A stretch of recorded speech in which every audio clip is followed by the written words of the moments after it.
deal, and instead of negotiating a new deal, unilaterally took our nation to war. More than a dozen service members have lost their lives, and hundreds more have been wounded. We have suffered a significant damages to our bases, dramatically expended our munition stockpiles, and sustained billions of dollars of damaged equipment. The Strait of Hormuz is still closed, despite attempts to escort commercial ships. While Secretaries Hegseth and Rubio have said Operation Epic Fury is concluded, it is unclear what objectives have been accomplished. Iran's regime is intact. Its nuclear material remains in place. The majority of its missiles and launches have reportedly been recovered. Iran has demonstrated its ability to shut down the strait. And most importantly, or certainly of equal weight, American families are bearing real costs at the gas pump and the grocery store for a war they did not want and Congress has not authorized. Admiral Cooper, the military forces under your command have performed with exceptional skill and bravery, and that is attributable to your leadership and your chain of command. The firepower that we have brought to bear in Iran has been formidable, but we have not yet, I think, articulated a clear strategy going forward, and this is continuing to hamper our objectives. I think everyone on this committee would love to see these peace negotiations succeed, and I'd be the first one to applaud significant results achieved through diplomacy. But one of the issues we're facing, and we've talked about it in the closed session, is at every term, we are not receiving the information that we are legally entitled to. We've not seen the legal justification for this operation, nor the execute orders, and the administration's explanation for cost and the path forward have shifted constantly. This week, the president said that the ceasefire is on life support, and it leaves us a fundamental question. Where are we and where are we going? And I hope you can touch on that, Admiral Cooper. There's two other concerns in CENTCOM I'd like to address. First, we withdrew all of our troops from Syria, and this has created some adverse consequences in my view. Our modest military footprint there produced significant returns, including a very reliable partner in the Syrian Democratic Forces, a sustained counter-ISIS mission, which we conducted, and a degree of leverage in strategically important area of the world. And we gave that up very quickly when we withdrew. And if you could provide some understanding of the current situation, I'd appreciate it. Second, the ceasefire in Lebanon is fragile, and Israel's continued airstrikes and demolition operations to the south are eroding it. The Lebanese armed forces are one of the few genuine stabilizing instruments we have left in the region, and we should be seriously investing in it. And again, Admiral, I'd like to know what resources you need to make this partnership successful, our partnership with the Lebanese military, in displacing Hezbollah and establishing a reliable government. General Anderson, I'm concerned by discussions about whether AFRICOM should be maintained as an independent combatant command, the same concerns I believe the chairman has. That fight should be not necessary. And it really, I think, reveals a misunderstanding of the continuing importance of Africa in so many different ways. If we were to merge AFRICOM with EUCOM, I think that would be a mistake. It would signal to our allies and adversaries that Africa is not a priority for the United States. Russia and China are not making that mistake.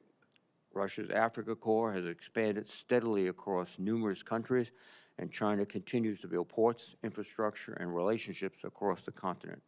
Both nations are filling a space that America has created for them by our disengagement. And General, I would ask you to share your views on the current security situation and how you are working with allies and partners to address the political and economic instability in Africa. Finally, I would note that the dismantling of USAID has made this situation worse.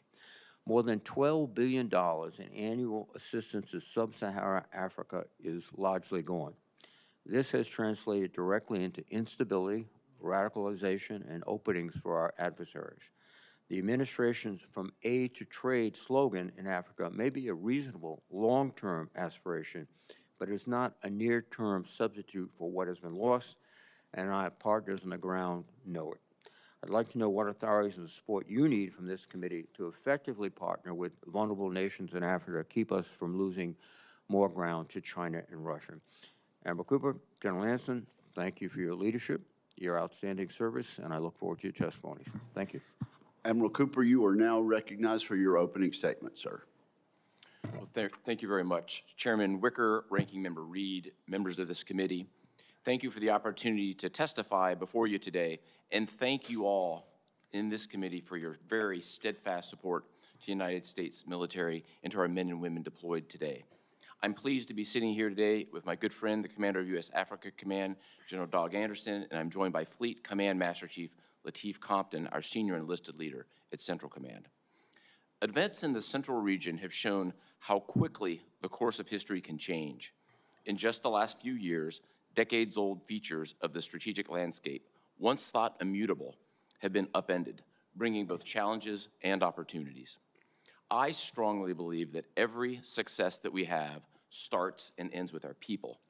In just the last 7 months, America's sons and daughters serving in CENTCOM have played key roles in world events, implementing the President's 20-point peace plan in Gaza, degrading the ISIS threat in Syria, preventing what I would characterize as an ISIS crisis by conducting a historic prisoner transfer to Iraq, creating the most integrated and effective air defense architecture ever seen, which was decades in the making, and most recently, addressing the Iranian threat.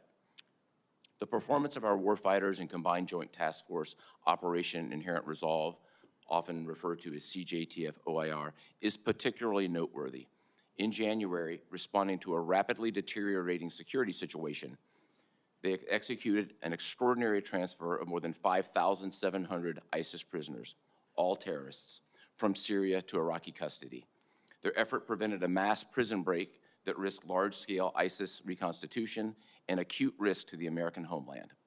In parallel, OIR has maintained relentless pressure on ISIS remnants in Syria. Most recently, Operation Hawkeye Strike removed over 50 ISIS terrorists and 100 terror infrastructure targets from the battlefield. U.S. Central Command was created in direct response to the threats posed by the Islamic Republic of Iran, and I am the 16th CENTCOM commander to deal with the Iranian problem set. For 47 years, the Iranian regime has terrorized the region and made hostility to the United States a core tenet of its rule. Their hostile, lethal track record against the United States is well documented, but I don't know that it is always well understood. Here's a data point. In just the last 30 months prior to the commencement of Epic Fury, Iranian-supported terror groups have attacked U.S. troops and diplomats more than 350 times, the equivalent of an attack more than every third day, killing 4 U.S. service members and wounding nearly 200 more. After more than 2 years of Iranian attempts to leverage October 7th of 2023 to tear the region apart, at the direction of the President, United States Central Command initiated Operation Epic Fury. In less than 40 days, CENTCOM forces achieved our military objectives. Most notably, we degraded Iran's ability to project power outside its borders and threaten the region and threaten our interests. As an example, we can all remember April and October of 2024, hundreds of Iranian ballistic missiles and drones raining down in the Middle East. Today, Iran can no longer attack with that mass and scale. And further, with 90% of its defense industrial base destroyed, Iran won't be able to reconstitute those weapons for years. We also all watched Iran spend decades and billions of dollars arming proxies. Today, Hamas, Hezbollah, and the Houthis are all cut off from Iran's weapons supply and support.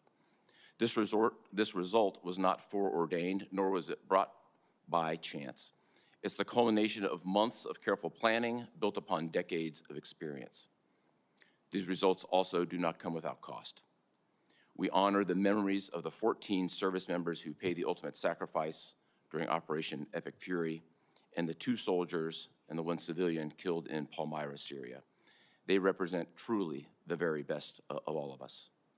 As I sit here, we are clear-eyed. The situation in front of us is very complex. High-stakes negotiations continue. Our job is to be ready, and we are.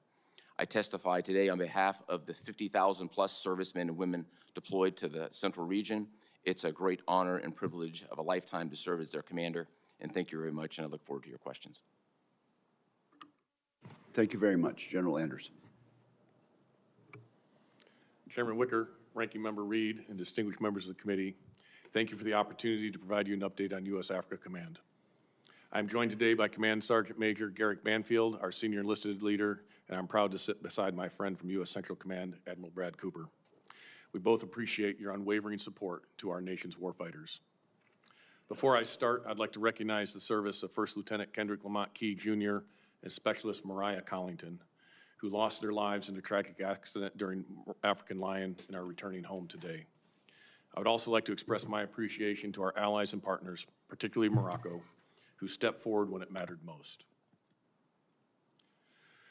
Africa sits at the crossroads of global commerce and security, bridging the strategic terrain between the Atlantic and the Indo-Pacific. It's the world's supplier of critical minerals for advanced defense system and home to 12 of the world's 20 fastest growing economies. By 2050, it will account for a third of the global working age population. Today, the epicenter of global terrorism is in Africa. ISIS leadership is African.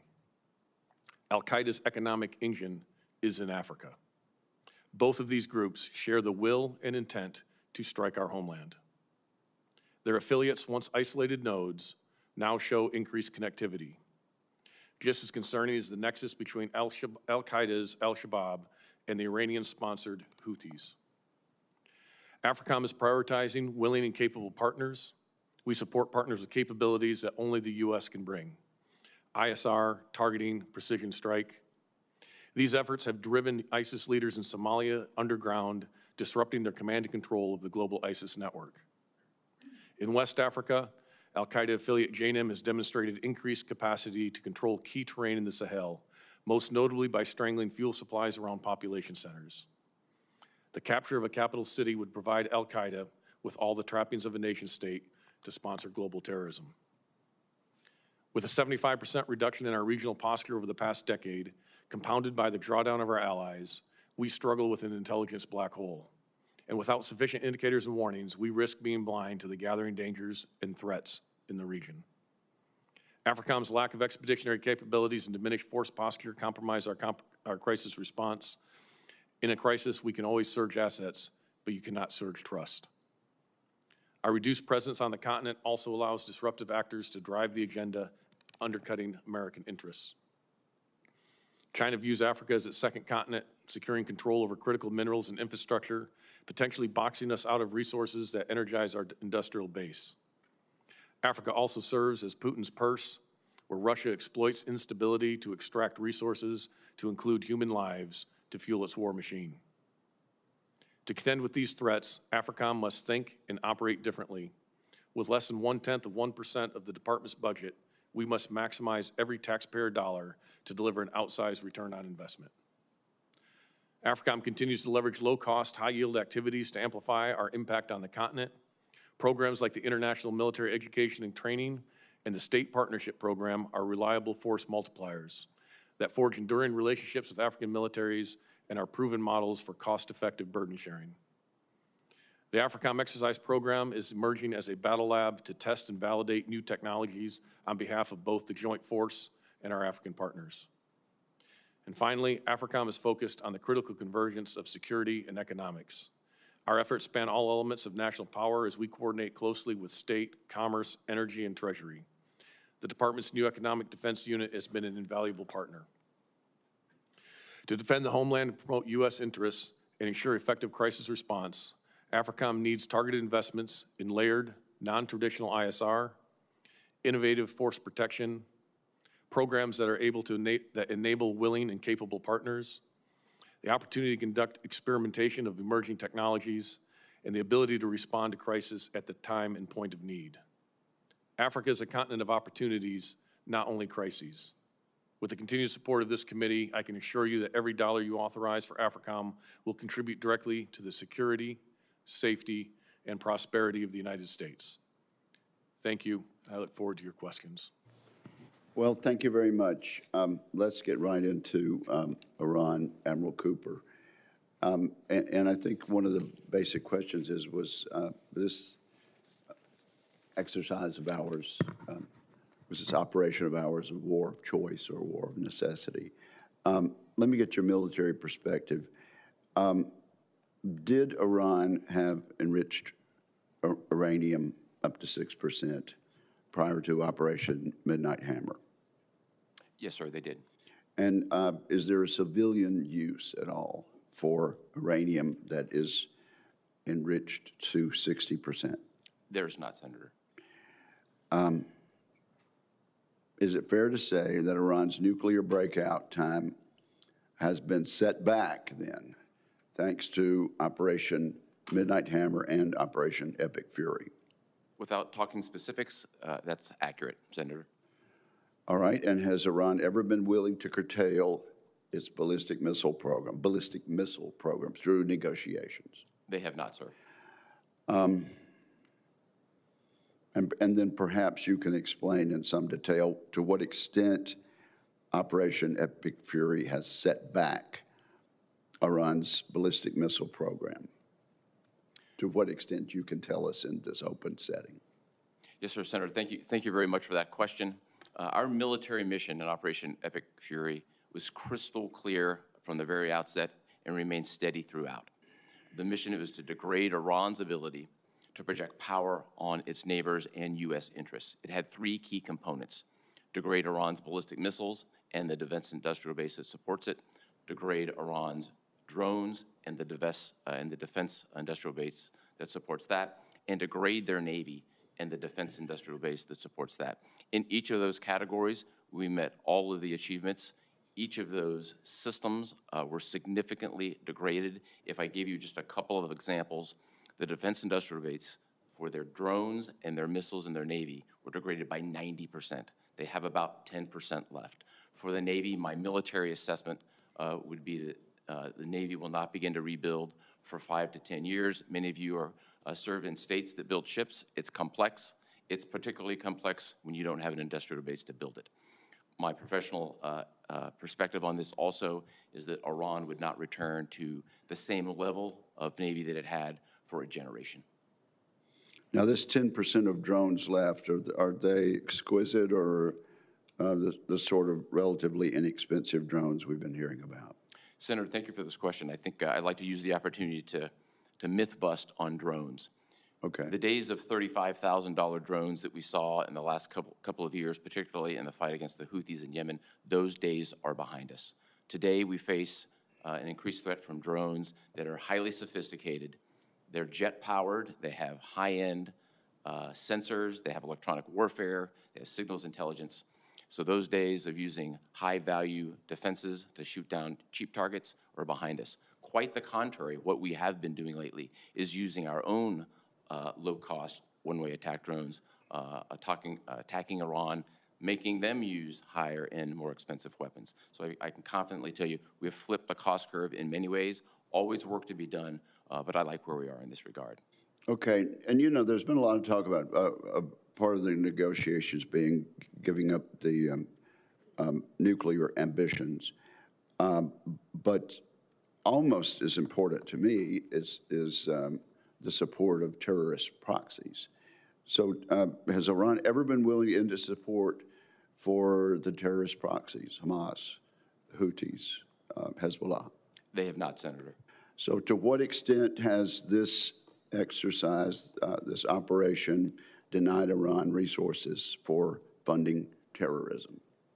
Senator, this has been a significant priority from the outset, and as we sit here today, there are no resources and equipment that are flowing from Iran to Hamas, Hezbollah, or the Houthis. Those transfer paths and methods have been cut off. To the extent that that source of support has been cut off, what are the other sources of support that these terrorist groups can look to? I think some of those pieces are best discussed in a more classified environment, but I think the key element of this is the main supplier of resources and training for decades and billions of dollars, and we've seen all this before our very eyes. Those pieces have been completely cut off today. Thank you very much. We'll take another round, but at this point, I recognize the ranking member. Thank you very much, Mr. Chairman. Admiral Cooper, is Iran militarily still able to inflict significant damage on infrastructure of the surrounding countries in the Persian Gulf? Senator, in this environment, what I would tell you is their capabilities have been dramatically degraded. That certainly doesn't mean that they don't have anything left, but the large-scale volleys that we've seen over the last couple of years, Iran is no longer capable of executing those. This would be less large-scale volleys than directed attacks on critical infrastructure, which would set back petroleum production, even if the Strait of, or petroleum distribution, would say, even if the Strait of Hormuz is open. Does that capability still exist? Capabilities across the board inside of Iran still exist at a degraded scale. We've also planned accordingly for each of these scenarios, if necessary, to deal with them from a defensive perspective. So,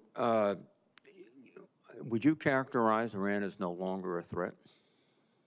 Iran has a significantly degraded threat, and they no longer threaten regional partners or the United States in ways that they were able to do before. Across every domain, they've been significantly degraded. But they can still threaten their partners. It's a very large country. They retain some mineral capability. That's correct, and that's accurate. Thank and you, of course, sir. we've accounted for that from a defensive perspective. General Anderson, what's happened is that the administration recalled over 30 career ambassadors in Africa, over 30 career ambassadors overall, 12 in Africa. The United States has only 14 confirmed ambassadors. In other words, 40 ambassadorial posts in Africa are vacant or filled by charge d'affaires.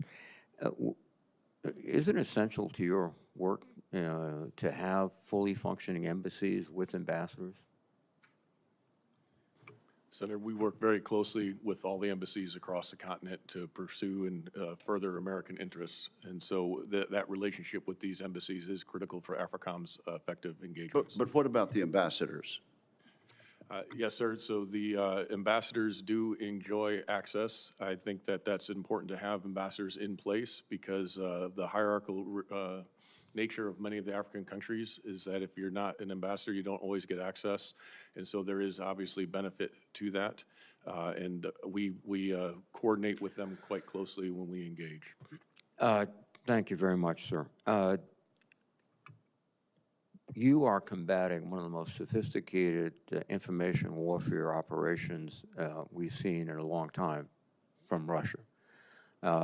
What can we do to improve your ability to withstand this information operation and also to engage in something on the same level by the United States? Yes, Senator, I appreciate the recognition of this concern because our adversaries are very active in the information domain. As you highlighted Russia, I'd also say China is also very active in these domains. They use this to undercut not only our interest, but undercut and disrupt the democracies that are in Africa. And this is an area that I've talked to several of the leaders across, especially coastal West Africa, that are very concerned about the Russian propaganda that is destabilizing their democracies. For me, we have a limited budget that we are mostly in a reactive mode to respond to issues. What would be beneficial as one of the few entities that looks across the entirety of the continent is a consistent budget that would allow us to campaign in the information space. We coordinate very closely with State Department and others on this and work with the embassies, but our ability to look across the continent and highlight these things, I think, is an area where we could be of benefit to the American interest. Thank you, sir. Admiral Cooper, one more question. Do we still maintain a relationship with the Syrian Democratic Forces? Senator, we do have a nascent relationship with them in the context of evacuating the more than 5,700 ISIS prisoners from predominantly northeast Syria to Iraq. A small number of prisoners, mostly chronically ill and with multiple amputees, stayed in the primary prison known as Hasaka, and SDF is today serving as the guards. Just a follow-on question. Do you detect any sort of kind of resentment or to our rapid departure from SES? I think, Senator, we've had a long standing relationship with the SDF. The ceasefire that they have in place today with the Syrian government remains in effect, and we remain engaged. Thank you very much, sir. Thank you. Thank you. Senator Fisher. Thank you, Mr. Chairman. Welcome, Admiral. General, thank you for your service. Admiral, what did the Iranians' attempted missile attack on the island of Diego Garcia tell us about the ballistic missile program and their intent to use it? Did it come as a surprise? Senator, appropriate to talk in this forum, because there's clearly a classified component to this. I think we've all heard publicly what Iran described as their self-imposed limitations on their missile force. The execution of that particular attempted strike, which failed, was twice the distance of what they previously advertised, that they said that they would self-constrain themselves to. Thank you. And as you look at the total operation, the conflict there, what lessons have you learned from that? And how have you used those lessons thus far to ensure that your command is prepared for the fight that we have today? Yeah, Senator, thank you very much for this. It's fair to say that we have captured thousands of lessons, mostly tactical. I think there's no military in the world that makes adjustments as well as the United States military does. And whether they were in stride tactically with a lot of support from organizations back in the United States, or they're more at the operational level, we took a very hard look inward to see where can we improve our defenses. Force protection and protecting our people is my #1 priority. We focused on that first, made a significant number of adjustments to enhance what was already a very effective air defense umbrella. And that's where we are predominantly focused, as well as putting ourselves in a position to meet a wide range of contingencies going forward. Thank you, sir. General Anderson, ISIS is on the rise in Africa, and you've been very, very clear about that. How is your command working with our partners in order to address that? Senator, you are correct. ISIS is putting a concerted effort in its establishment on the continent. We have been working very closely with willing partners who have been willing to address this threat. So 2 examples of that: in northern Somalia, working with the Somali and the Puntland forces there to go up into those mountains. What has been key there to putting pressure and isolating the ISIS leadership there is the partners' ability to stay in those mountains. And so our partnership to provide them the intelligence, some training, and some limited logistics that allow them to stay is helping isolate that leadership node in Somalia. We've also been working very closely with Nigeria, who has, in the last few months, opened up with a very positive engagement with intel sharing and ability to go after and target some of these terrorist threats that are in northern Nigeria. And so that has been a positive area that we've seen as well. We would like to reestablish some pragmatic relationships in the Sahel, where ISIS also has a stronghold, where they are currently holding an American hostage in order to gain better access. And that's an area we need to continue to improve, to work with those partners for a intel sharing and understanding of what that threat is there. But we are working very deliberately with our partners to address these common threats. Do you feel that you're appropriately resourced to address these threats? We have the minimum necessary resources in order to address the threats. In order to do this, because of the size of the continent and the complexity of those attacks or of those threats, in order to thwart these, we have to shift resources, and that entails taking some risk in those other areas in order to address the primary efforts. I'd like to have you address some of the connections that we see with the drug cartels, with the terror groups. Can you elaborate on those, especially with regards to the Central and South American cartels? Yes, Senator, that's an area that is emerging that is causing us great concern. So 2 points to that. Recently, there was a interdiction based on some intelligence that we were able to provide that the Spanish interdicted a shipment of cocaine that was 35 tons of cocaine. We believe that's about $1 billion of street value. We believe that's the largest interdiction in history. That came out of South America. It was transiting along the west coast of Africa towards another location that I could talk about in a classified environment.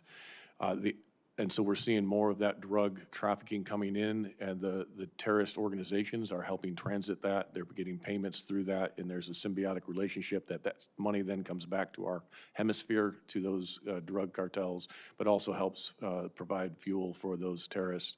Another area that I think is important to highlight is that in the last 18 to 24 months, we have assisted in, or at least tipped off many partner nations to drug activities and labs in their country. In this time, 11 of the 12 drug labs that have been interdicted have had Mexican cartel members on site, to include the largest drug lab that had ever been disrupted in South Africa, that there were Sinaloa cartel members on site. And so they are actually doing production now in Africa, as well as the transit of that across the continent. So we're watching this develop, and it's of concern as this fuels both the terrorists and the cartels. What's the destination of those drugs? Those drugs are destined for the Middle East, for Europe, but we're also seeing them then come in through the northern route back into America. As we have applied pressure on the southern border, they're finding other means to bring those drugs into our nation. Thank you. Thank you, Senator Fisher. Senator Blumenthal. Thanks, Mr. Chairman. Thank you both for being here. Thank you for your extraordinary service in a difficult time. General Anderson, I want to express my condolences to you and your team and the families of Lieutenant Kendrick Lamont and Specialist Maria Collington. The Army's lost 2 young patriots and dedicated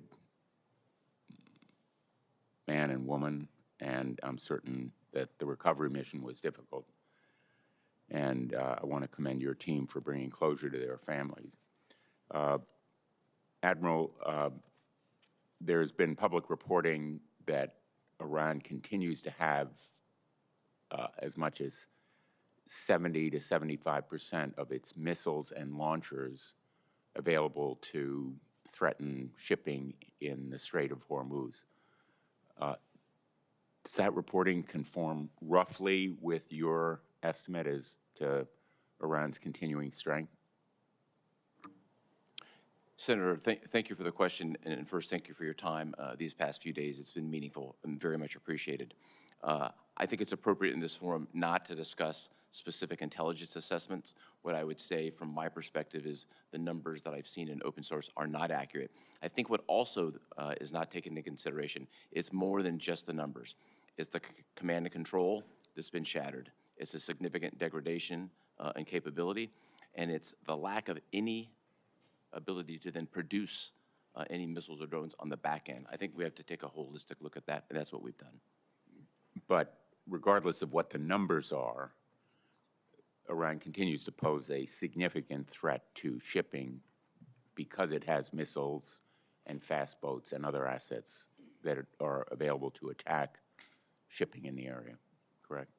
Senator, in each of those cases, their capability have been significantly degraded. If I just use my own professional experience, in 100 transits through the Strait of Hormuz, you would typically see 20 to 40 fast boats, and lately we've seen 2 or 3.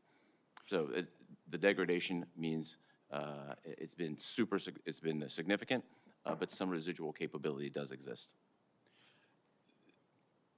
With respect to the threat that remains, your forces were successful in Project Freedom in enabling ships to go through the strait, correct? That's correct, sir. And Project Freedom was stopped for what reason?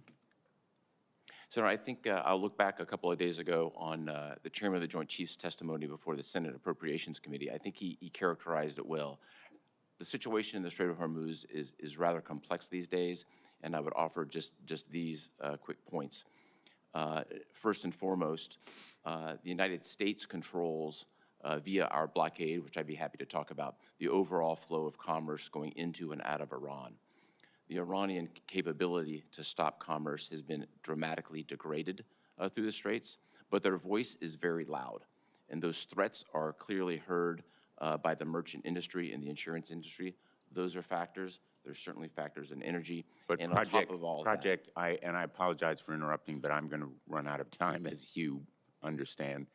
I think the point that I want to make here is that Project Freedom could be started again, and the voices of the Iranians, large as they are, could be contradicted or reduced in impact if Project Freedom were ongoing and the world could see that shipping was going through the Straits.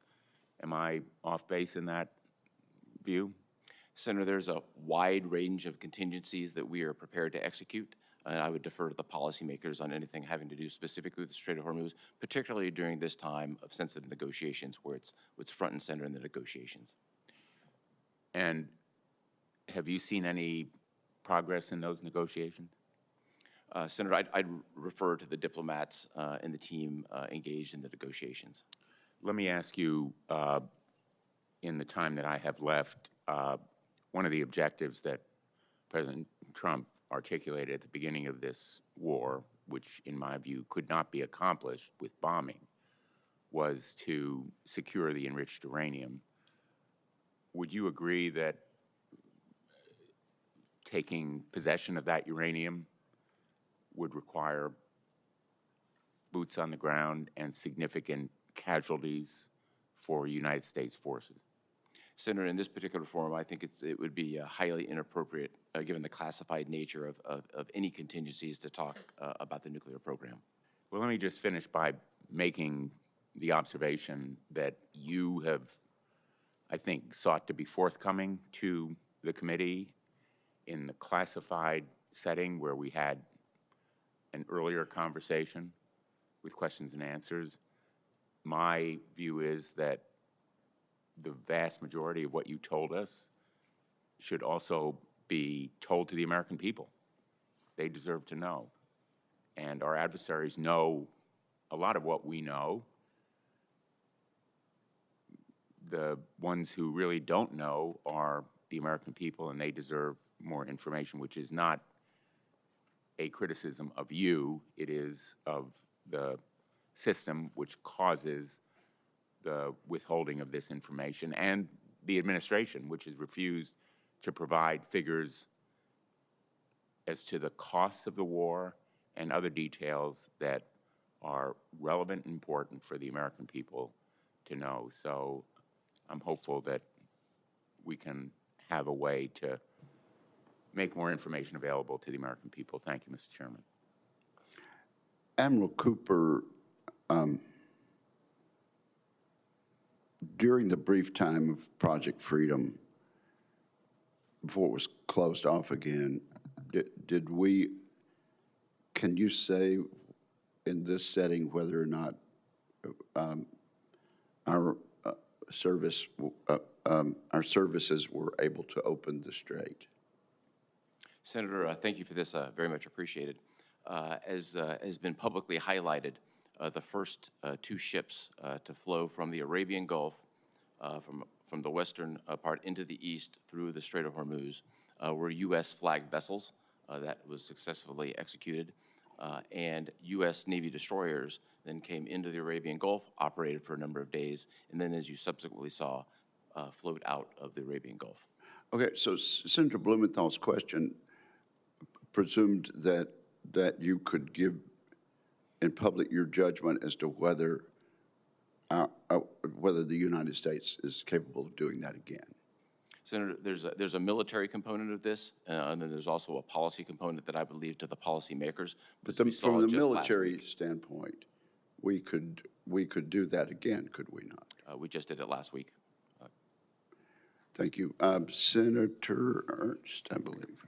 Thank you, Mr. Chair. And gentlemen, thank you for being here today, and to your teams as well. We truly appreciate your service and dedication to our nation. And I also want to acknowledge the loss of the two individuals in Morocco and thank our Moroccan partners as well for their contribution in the recovery efforts.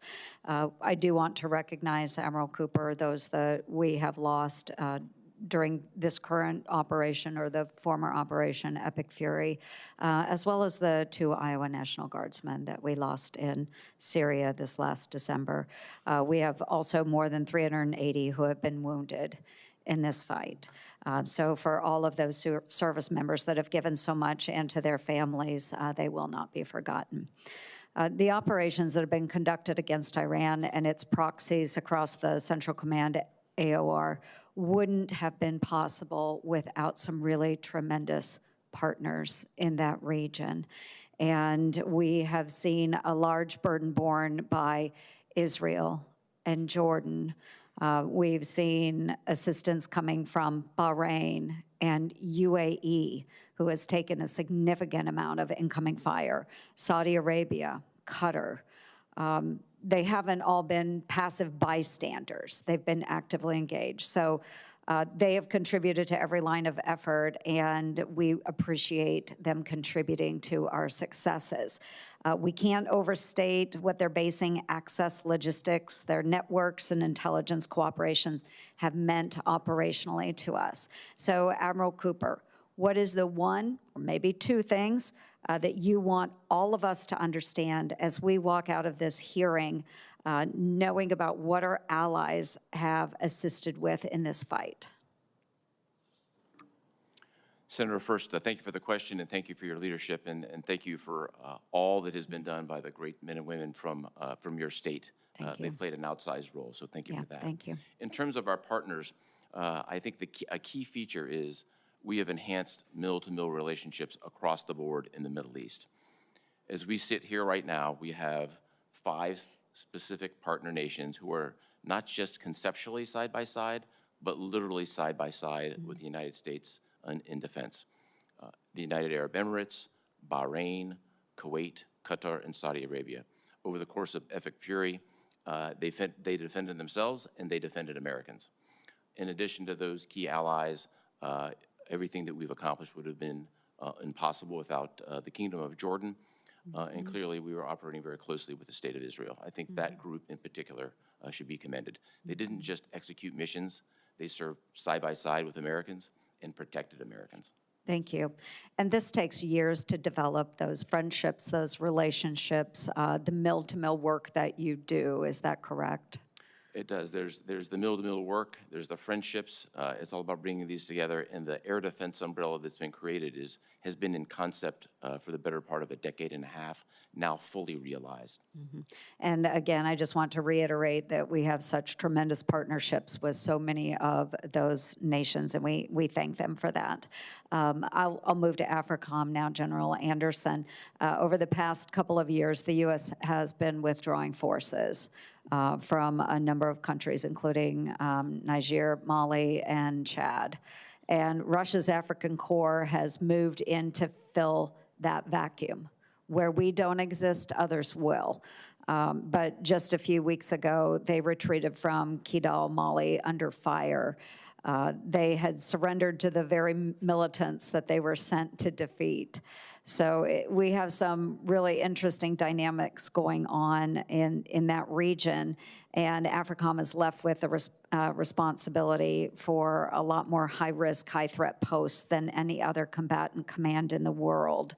So walk us through, just very briefly, what AFRICOM cannot do today that it could 5 years ago. Well, Senator, I think there's one very poignant example that I can use very quickly is that 5 years ago, as a commander of Special Operations Command Africa, Philip Walton was taken hostage in Niger and transported by bandits who were being prepared to be sold to terrorist organization. We were able to identify him in 24 hours. We were able to pinpoint his location within 48. He was rescued in less than 96. That was largely due to the access that we had, also the partnerships and the relationships that we enjoyed. Today, Kevin Rideout is on day 205 of captivity, largely because we don't have the access that we had before and the relationships that are necessary, and that posture reduction has been difficult. And he was also taken out of Niamey. Unfortunately, he was then sold by the bandits to ISIS and is being held there today. And thank you for that. And Mr. Chairman, I just want folks to understand the lack of presence that we have in AFRICOM and that exact difference. So thank you, General Anderson, for a very, very specific example of what a lack of presence has meant. Thank you, Senator Ernst. There's a proposal for substantially more funding for your command. Is that right, General Anderson? Senator, that is correct. The presidential budget significantly increases our budget and addresses some of these key concerns. Well, that one example you just gave, would that be addressed by these proposed additional funds? So not entirely, Senator, because the access and relationships are what were key there. But we do, because of this, because of that lack of posture, need more investment in expeditionary capabilities, and that is being addressed in the proposed budget. But those relationships that the Senator highlight and maintaining those relationships are absolutely critical because you cannot surge trust in the time of need.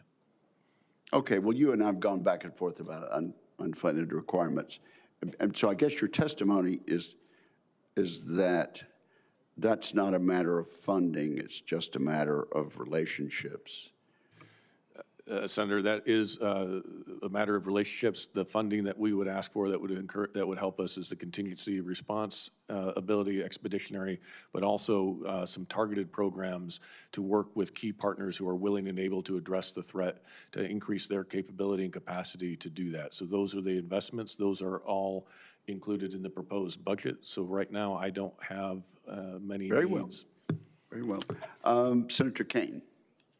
Thank you, Mr. Chair, and to our witnesses. President Trump's decision to unilaterally take the United States into a war with Iran is deeply unpopular in Virginia.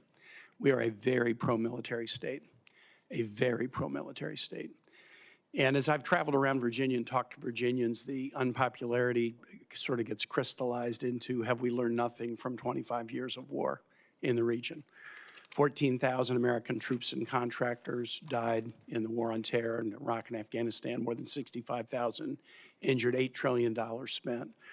And Virginians who've watched their friends and family repeatedly deployed over the last quarter century have grave concerns about what was accomplished and was the sacrifice worth it. Our troops sacrificed so bravely. Chief Warrant Officer Robert Marzahn, one of the 14 who have died in Epic Fury, Spotsylvania County, Virginia. Our Ford Carrier Strike Group just returned the longest post-Vietnam deployment of any carrier. Our folks sacrifice. They want civilian leaders to make the right decisions about whether and when and how they should sacrifice. And there's deep concern that in this instance, the decision is a wrong one. Part of it is a failure to really grapple with history. In the hearings in this committee, I've heard over and over again, and I've heard the President, Secretary of Defense talk about Iran's bad actions since 1979. And everything that's been said about Iran's bad actions are true. But there's a lot of the story that folks don't talk about. History didn't begin in 1979. Iran and the United States were allies in World War II. One of the pivotal events in World War II was the Tehran Conference, where President Roosevelt, Winston Churchill, Joseph Stalin met in Tehran to guarantee Iran independence, stable borders, and sovereignty. Iran loved the United States. The United States led a coup to topple the democratically elected government of Iran in 1953 during the Eisenhower administration. The United States propped up a dictatorship, the Shah of Iran, trained the secret police, the Suffolk, that tortured, exiled, imprisoned, killed Iranians by the thousands. And 26 years after that, there was a revolution, 1979, and yes, then it was death to America. The U.S. funding a dictatorship and toppling a democratic elected government led to an Iran that has been very hostile, and all the events my colleagues have talked about since then are accurate. But just as Iran seized our embassy in violation of international law, then the United States funded Saddam Hussein for Iraq to wage war against Iran in the 1980s, killing hundreds of thousands of Iranians. And just as Iran funded proxies that bombed a Marine barracks on our embassy in Beirut, The USS Navy shot down an Iranian civilian aircraft in 1989, killing 290 civilians. And the U.S. invaded Iran's next-door neighbors to topple their government. And then, yes, Iranians attacked U.S. troops arrayed near their border, and we've attacked and killed their leadership. I'm not saying that Iran is good. Iran is horrible. Horrible to its neighbors, horrible to people outside its borders, and even worse to its own people. But if you ignore the history of the back and forth between the U.S. and Iran, you will not get this right. If more war between the U.S. and Iran were the answer, we would have found the answer sometime between 1953 and now. Here's something I think it's important for my colleagues to know.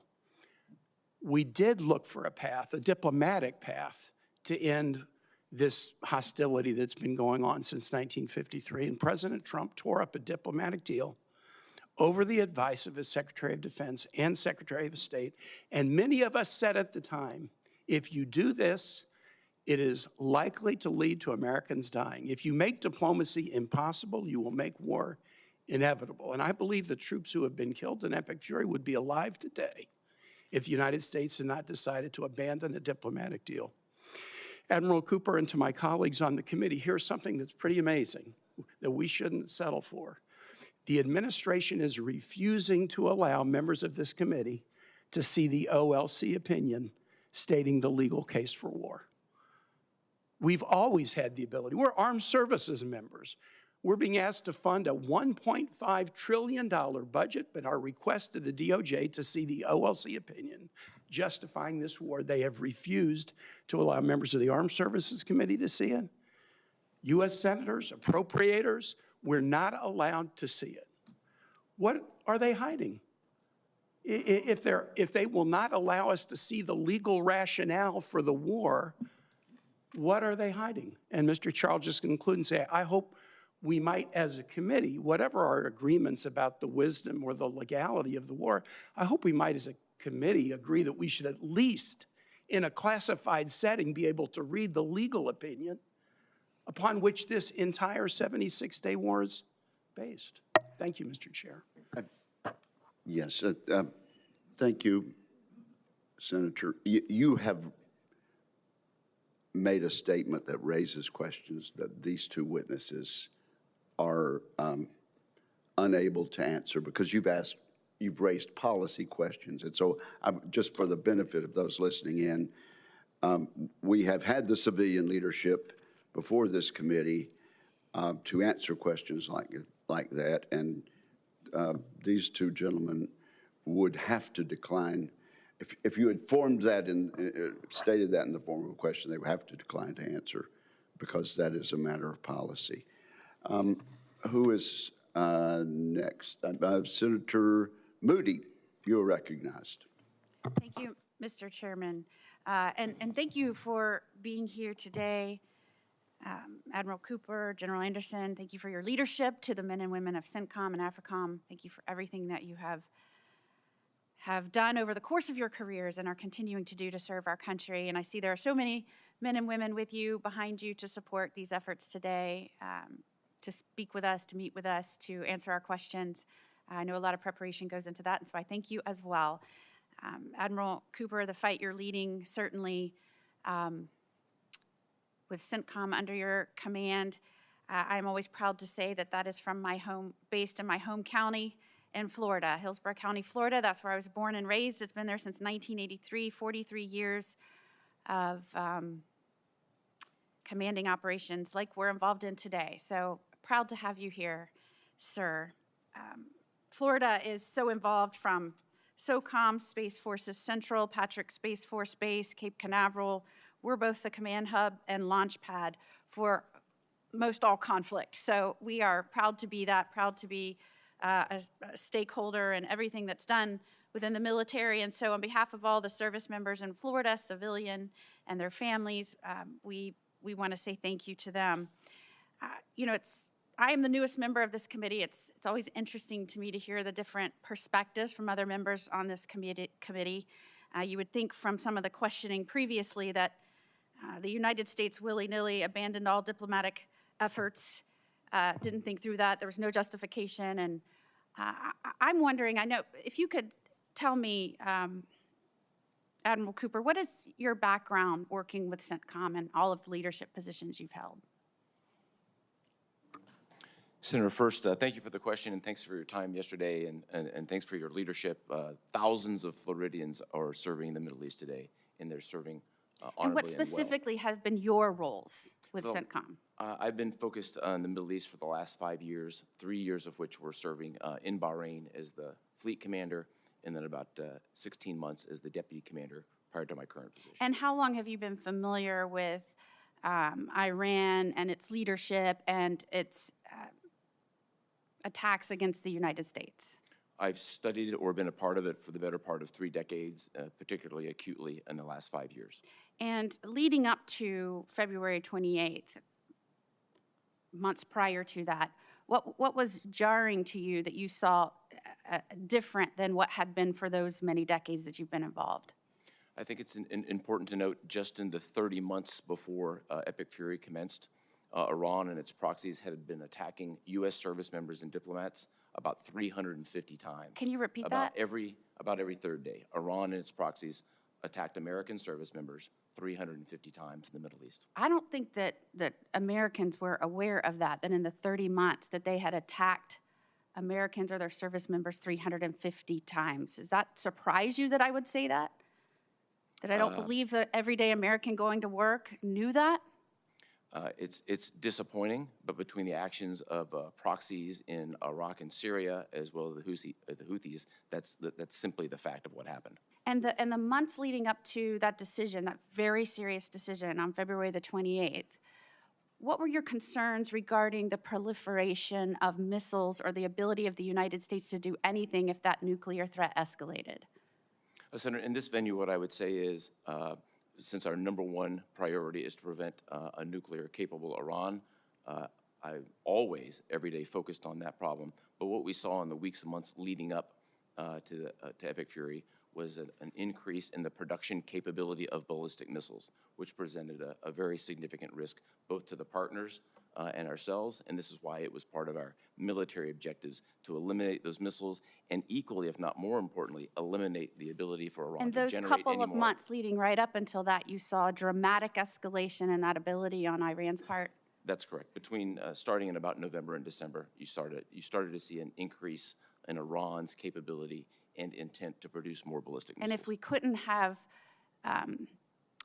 neutralized that threat diplomatically, does there come a point where that's not an option anymore, where there may be a slippery slope where we can't get back to our ability to be effective to quell that threat? Without crossing into classified lanes, the short answer is yes. Iran had a large-scale capability to produce ballistic missiles beyond which could potentially be defended. I think that's a very important point. The second point is that capability has been virtually eliminated. And I believe I heard you say at this point you believe Epic Fury has satisfied its mission? Senator, we met every military objective for Epic Fury. And what is the difference between where we were on the 28th of February and right now? If I used a couple of examples, the Iranian Navy went from harassing throughout the region and being a regional power to having no Navy. Thank you. Thank you, Senator Moody. Senator King. Thank you, Mr. Chairman. Admiral, you used the word myth busting a few minutes ago, and I have to do a little myth busting. It's sort of a common rhetoric today that no administration prior to this one has confronted the threats of Iran. In fact, the most effective confrontation with the threat from Iran, the nuclear threat, was during President Obama's administration with the JCPOA.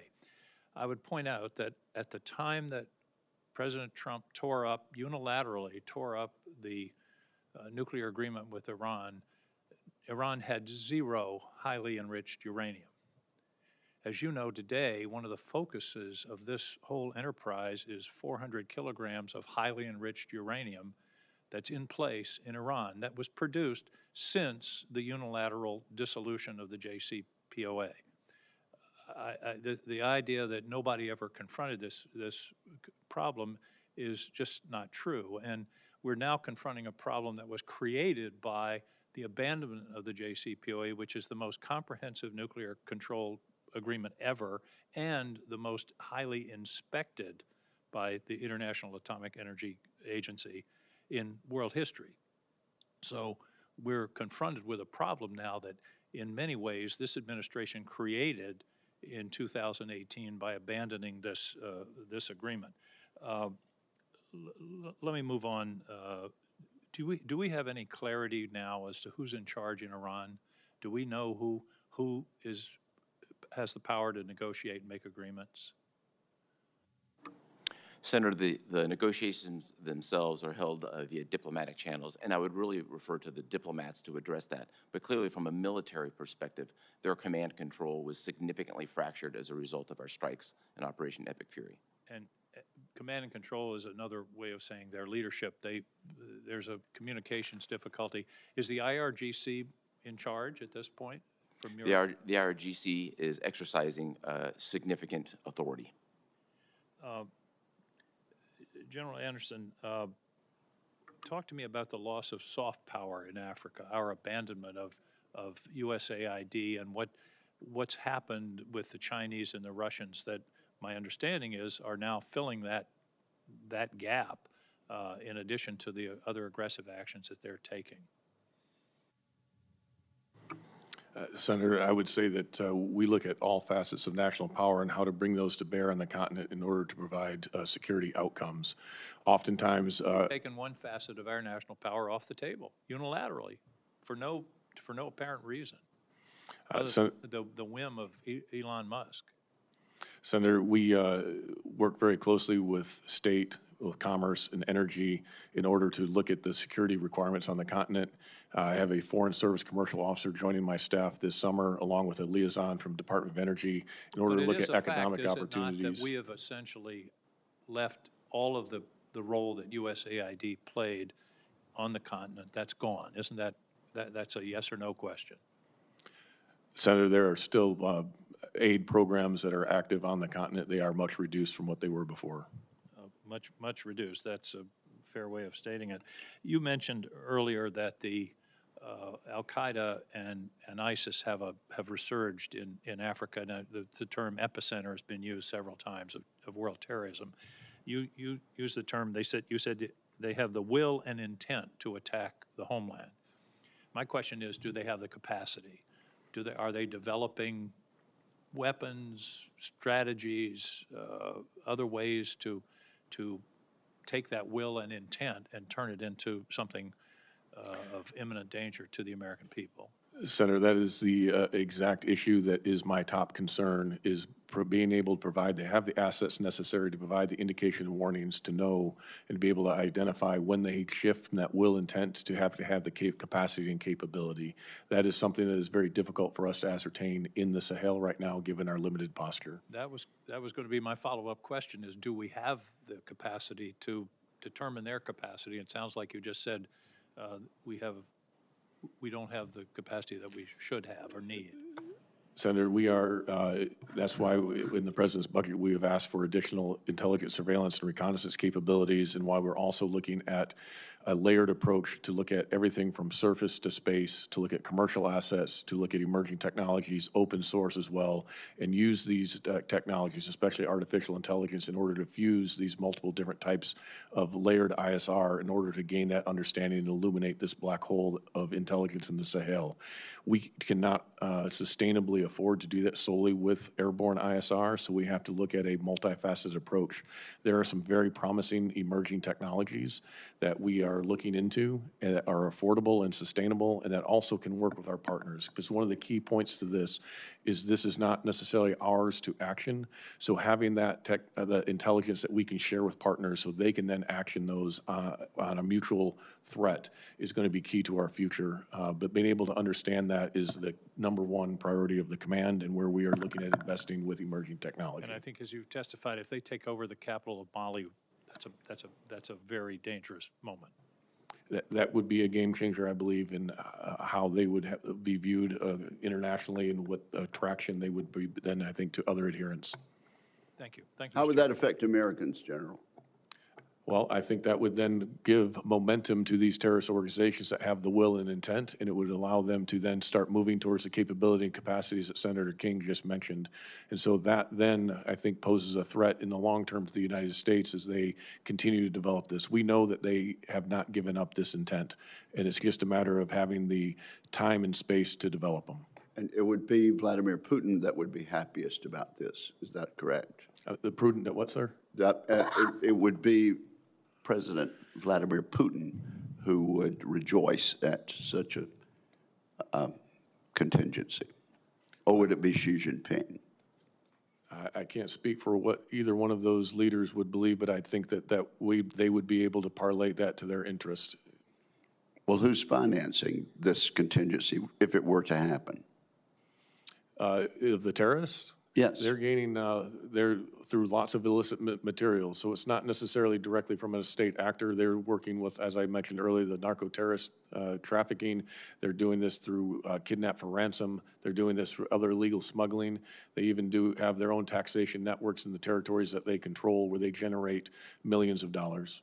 And before I turn to Senator Scott, with regard to the funds that we're not spending anymore on USAID, but have been supplemented elsewhere, in terms of dollars, let's talk in terms of U.S. dollar equivalents. How does the food aid, health aid, and development aid that we're currently delivering in your jurisdiction compare to what China and Russia are doing? Senator, I don't have those exact numbers. I'd have to get back to you on those, as those are often in other departments, other agencies within the government, but we can look into that for you and look at what that comparison is between Okay, what China and Russia well, are doing. if you would, then supplement that on the record for us, because I don't know the answer either. Senator Scott. Thank you, Chairman. Thank both of you for your service and all the men and women that work for you. Admiral Cooper, can you, I know this is not a classified setting, but can you talk a little bit about what other countries have done to help us either with intelligence or with military capabilities? And I don't know whether you want to do this or not, some that you would like to have done more? Senator, I think the most prominent 7 countries that have been most helpful and served side by side are 5 of the 6 GCC countries, UAE, Bahrain, Qatar, Kuwait, and Saudi Arabia. Also indispensable in our effort has been the Kingdom of Jordan and clearly Israel, with whom we conducted the strikes. We're always eager to expand partnerships. There's a couple that I think I could address in a classified setting that were less than stellar. Okay. And do you feel like we've been a great partner to them in helping them build up their capabilities over the last 20 years or so? Senator, I think it's been an excellent two-way street, and if I look at mill-to-mill relationships, it's been very strong. I'd simply highlight the result of years of effort in collaboration and partnership, put our partners literally side by side with Patriot defenses, with our partners defending Americans. I think that sends a lot. I think that sends a good signal and says a lot. So I think Senator Wicker asked you some questions about drones. We had a meeting the other day, and the individual came in and said that Ukraine is building 5 million drones a year. And so they probably are ahead of most people because they've had to, because of war they're in. So can you talk about, are we where we need to be with drone technology? Are we using it everywhere we can? Are we where we need to be with regard to drone defense capabilities? Can you just talk a little bit more about that? Yes, Senator. First, I would say that the Secretary and the Department's focus on drone domination, drone dominance, has really kick-started our capabilities and flowed more capabilities into the region much faster than we had seen before. And many of those capabilities have now been proven in combat. I think in a classified setting, I'd like to tell you what that looked like. But as we sit here today, we have drone capabilities in the air, on the sea, and under the sea as a result of this initiative. Do you have any feel for whether the impact you've had on Iran has impacted their ability to help Russia in their war against Ukraine? So I think best to discuss that in a classified setting. Clearly, Iran and Russia have had a years-long relationship, particularly when it comes to drones. So what are you most proud of? What are you most proud of that you've accomplished since you've had this role? Absolutely, number 1, 2, and 3. I'm most proud of the men and women who executed an extraordinarily complex mission, the first major combat operations that the United States has seen in a generation, establishing, in my mind, the latest, greatest generation of American warriors. Same question, General Anderson. What are you most proud of that you've accomplished so far? Senator, I think I would agree with Admiral Cooper that it's the men and women of the very small footprint and very small amount of resources punch way above their weight class and have outsized impacts on the continent. What we just did in African Line in Morocco was significant in our largest exercise on the continent of bringing over 40 nations together to include over 36 African countries and nations as far away as Brazil and Japan. That ability to convene is one of the great powers of the United States, and it differentiates us from many others. So I am proud of the fact that we can do that and that we can not just pursue our own readiness, but actually bring multiple nations together to address common threats. Thanks, both of you, and thanks to all the men and women that work for you. Thank you very much, Senator. We have Shaheen and then Hirono. Thank you, Mr. Chairman, and again, thank you to both of you for being here and for your service. I wanted to pick up on Senator King's questions about the closing of so much of our foreign assistance in Africa, General Anderson, and Senator Wicker asked what we're seeing in terms of China. I have a couple of examples that I think are worth pointing out how much that has meant in terms of China's ability to make inroads, because China has actually eclipsed Russia as the largest weapons exporter to sub-Saharan Africa, which I'm sure you're aware of. And 70% of all African armies now operate vehicles from the PRC as opposed to the United States. Beijing's looking to expand military grants, training, and joint exercises between the PRC and African countries. And we don't have the kind of foreign assistance soft power that we did before the elimination of USAID. But you mentioned, General Anderson, that you've taken on a foreign commercial service officer, which I think is a really interesting idea. And as you're aware, I'm sure, at INDOPACOM, Admiral Paparo has really used this to good advantage, coordinating with the State Department, with the Development Finance Corporation, with the U.S. Trade Development Agency, and the Millennium Challenge Corporation to identify potential projects to work on in that AOR. So can you talk a little bit more about how you're identifying development projects and whether you need any other authorizations from Congress or support for this effort from us so that you can help implement the kind of coordination that's going on in INDOPACOM? Senator, yes, I very much appreciate your interest here because this is an area I think is emerging on the continent with just the demographics of the continent and the growing economies. Being able to identify the intersection of security and economics is absolutely vital. All of the agencies you mentioned are ones that we are coordinating with to make sure that those investments go into the continent and have the greatest effect, but they're also informed by what are the security implications. So sometimes it may not have the same economic return, but that return may come in security. And that's where we come in, is being able to convene some of these different agencies as well as private industry to be able to articulate what those security concerns are, what those implications are, and then also the fact that we are able to execute exercises and other things around the continent helps go into the calculus of those investments and buy down some of that risk. So that is what we're looking to develop. So do those agencies routinely check with you if there's a major project that they're looking to fund in Africa? So historically, no, and that's why we're standing up a very small unit within the headquarters in order to have that point where they can help facilitate these discussions, because often they didn't know where to have them. And is that something that Congress can be helpful with in terms of trying to encourage that sort of coordination? I think there are ways that encouraging that coordination would be very helpful, and being able to articulate this across the committees that oversee these various agencies and understanding how that interrelation of national power can come together, that it's not always the military lever that produces a security outcome, but being able to have that dialogue, I think, would be critical. The other area that I think would be very helpful also is incentive structures that help energize our industrial base to help produce the equipment that our partners want. They would much prefer to buy U.S. equipment, but often our systems take so long and are so long to deliver because often the incentive structure's not there that they turn to China out of necessity, not because of desire. They often see that as inferior equipment and they would much prefer to buy American. We need to incentivize our industrial base to meet that demand.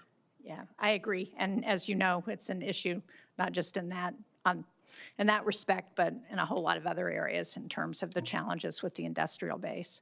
Admiral Cooper, one of the things that's gotten a fair amount of attention in recent weeks has been President Zelensky's working with some of our allies and partners in the Middle East in response to the war in Iran on the expertise that the Ukrainians have developed to address counter-drone responses. Can you talk a little bit about what you're seeing with respect to that and whether our allies and partners find that kind of support helpful from the Ukrainians? Senator, I think most significantly, we adopted a large number of tactics, techniques, and procedures that the Ukrainians have passed us that have helped us defend Americans. And all of our partners are working with Ukraine in some way, shape, or form. I'd really defer to them, let them talk about it. But are they more effective as a result? Yes. Thank you. Thank you, Mr. Chairman. Senator Hirono. Thank you, Mr. Chairman. Before I begin my questions, I want to again take a moment to highlight the true costs, both for the military and everyday Americans, of the president's illegal war with Iran and summarize how we got here. 13 brave U.S. soldiers have been killed and more than 400 have been wounded. The DoD is now estimating that this war has cost over $29 billion and costing more every single day. The continued closure of the Strait of Hormuz, which somehow caught the president by surprise, is directly contributing to the growing affordability crisis that Americans are facing. And negotiations are at a stalemate, but it's becoming clear. This president's plan is to attempt to secure an agreement that looks very similar to the 2015 JCPOA, which my colleague, Senator King, referred to, which this president recklessly tore up in 2018. As you recall, the JCPOA, which was an agreement that also included countries, not just us, it included France, the UK, Germany, China, and Russia. And the JCPOA put limits on Iran's nuclear program with a rigorous inspection and monitoring program run by the IAEA, all of which was tossed out by President Trump. And while that agreement did have a sunset clause, what we should have done was work diplomatically with our allies to extend it. Instead, here we are, engaged in another endless war in the Middle East, no end in sight, that is driving up costs, undermining military readiness, and alienating our allies with neither a clear rationale for starting the conflict, which the president originally said, oh, well, then maybe there'll be regime change, and now he seems to have landed on preventing a nuclear-capable Iran, which was exactly what the JCPOA was intended to do. Admiral Cooper, did the president ever explain to you why he tore up the JCPOA? Senator, that's a policy matter that I would have expected anyone to discuss He never with me. explained to you why he tore up the JCPOA. He either explained it to you or he Senator, I didn't. was I'm in not a- asking you for the actual conversation, but did he happen to explain to you why he did something which led to the very nuclear crisis that we're now confronting regarding Iran and their enriched uranium? Senator, I was in a completely different assignment when this occurred 8 years ago. So apparently the president didn't have a discussion with anybody. In fact, it was a unilateral decision that he made. Now, you have vast experience, Admiral, and the Navy, et cetera. And before we attacked Iran, did it cross your mind that Iran may close the Strait of Hormuz? Senator, as you know, one of my responsibilities as a combatant commander is to generate a wide range of options with associated risks and opportunities, present those to the Secretary and to the President. I think it'd be inappropriate to talk about what those specifically Well, are. I'm just asking but whether we with, always make them very comprehensively. excuse me, I'm asking whether with your experience the thought that should we attack Iran, that they would close the Strait of Hormuz, did that cross your mind? Senator, I've transited through no? the Strait about 100 times. I think of the Strait of Hormuz virtually every day. So is that a yes? I That think- you I think are it- very as- aware that the Strait of Hormuz, the very thing that happened, that is something that you contemplated happening. I hope that is the case, because with your experience, I have to conclude that you contemplated that possibility. So you did mention that our diplomats are engaged in the negotiations. Well, who are those diplomats? Senator, I really would refer to the White House, who specifically is engaged. Well, apparently the diplomats are Jared Kushner, who I don't think even works for our country, and Mr. Whitlock, Steve Whitlock, who happens to be I don't think he has a lot of experience engaging in these kinds of negotiations. So here we are. The JCPOA, which was a very intense, the results of very intense negotiations among many countries. And for us to act as though the idea of a nuclear Iran is just something that occurred to President Trump and not to his predecessors is pretty ridiculous. And in fact, we had in place a regime that was intended to do that very thing, which was to prevent a nuclear Iran. Mr. Chairman, thank you. Thank you, Senator Hirono. Senator Cotton. Gentlemen, thank you for your appearance and your service to our nation, and many thanks to all the troops that you represent. Admiral Cooper, some critics of Operation Epic Fury have referred to it as another forever war. In your opening statement, in the third sentence, in fact, you say, since 1979, the Iranian regime has terrorized the region. Is it fair to say the only forever war here is the war of terror that Iran has waged against the United States and the civilized world for 47 years? I would agree that that was a sustained effort by Iran. Okay. Let's take a look in context, since my Democratic friends have wanted to talk so much about the JCPOA, about not just Epic Fury, but about Midnight Hammer as well. So where we stand today in mid-May versus where we were not even a year ago, 11 months ago. Based on your extensive military experience, do you believe that Iran posed a significant threat to the United States 11 months ago before Operation Midnight Hammer and Epic Fury? Senator, they attacked U.S. forces 350 times in the 30 months preceding Epic Fury. Do you believe that absent Midnight Hammer and Epic Fury, do you believe that threat was likely to continue to grow? Yes. Microphone, please, so we can Yes, for the sir. record. I Thank do. you. Is Iran now less of a threat than it was 11 months ago? They are significantly less of a threat. Is it fair to say that the Iranian regime is still a revolutionary terrorist regime even after all the deaths of their senior leaders? They are. Yeah. Is it fair to say the revolutionary terrorist regime no longer has nearly as much military capability to act on its revolutionary terrorist intentions? That is fair, and I think it's also fair to say across every element of national power, they've been significantly degraded. You state in your opening statement that CENTCOM forces systematically dismantled what Iran spent 4 decades and tens of billions of dollars building. How long do you assess that it will take them to get back to where they were in terms of their military and other capabilities just 11 months ago, before CENTCOM dismantled it all? Senator, I would assess that the drone and missile force will take years to reconstitute. The Navy likely will not get back to its previous size for a full generation.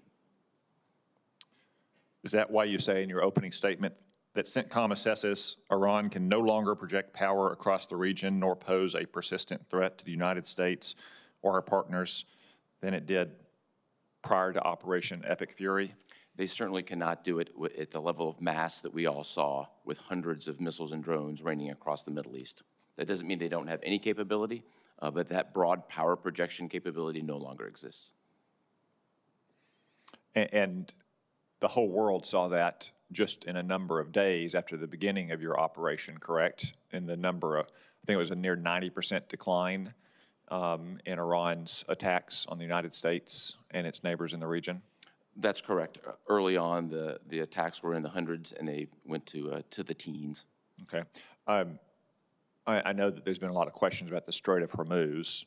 To be clear, the Strait of Hormuz was never part of our objectives, but we knew, as anyone who looks at a map would know, that Iran has the power to temporarily close the Strait of Hormuz. Is that correct? That's accurate, Senator. Is it fair to say that the United States and our partners have the power to permanently open the strait? Without getting into specifics, we have the military power, yes. Could you talk to us a little bit about what the blockade in the meantime has done to Iran? Yes, sir. The blockade was implemented within 24 hours of presidential direction based on a plan that we had on the shelf. The blockade itself is designed to prevent any commerce from leaving Iranian ports going to global distribution, and any commerce from coming around the world going back to going back into Iran.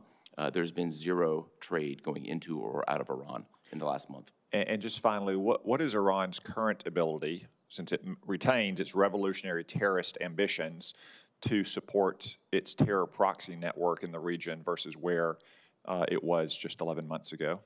As we sit here today, they are unable to resource and supply Hezbollah, Hamas, or the Houthis. Chapter to be seen of what that looks like in Iraq. New prime minister wants to distance himself from Iran, but we'll see. That's what he's committed to. We'll see what that looks like. So they can't support their terrorist proxies. They're years and years away from reconstituting, if at all, their missile and drone forces and their nuclear program, and they're a generation away from rebuilding their navy. Seems to me like a little bit better position than we were relative to Iran under Barack Obama and Joe Biden's disastrous nuclear deal. Thank you. Thank you, Senator Cotton. Senator Slotkin. Thank you, gentlemen, for being here, and thank you for what you're doing. I'm going to direct my questions to Admiral Cooper, excuse me, and I'm going to give a good pass to my fellow Michigander from Ypsi, Michigan. We're happy to see you in service. Thank you for what you're doing, and you're always welcome back home when you retire. I think I feel like whatever feelings I have about the imminence of the threat from Iran or not, we want our military to come through this war as successfully and safely as possible. I am interested in making sure we get out of this quickly and safely.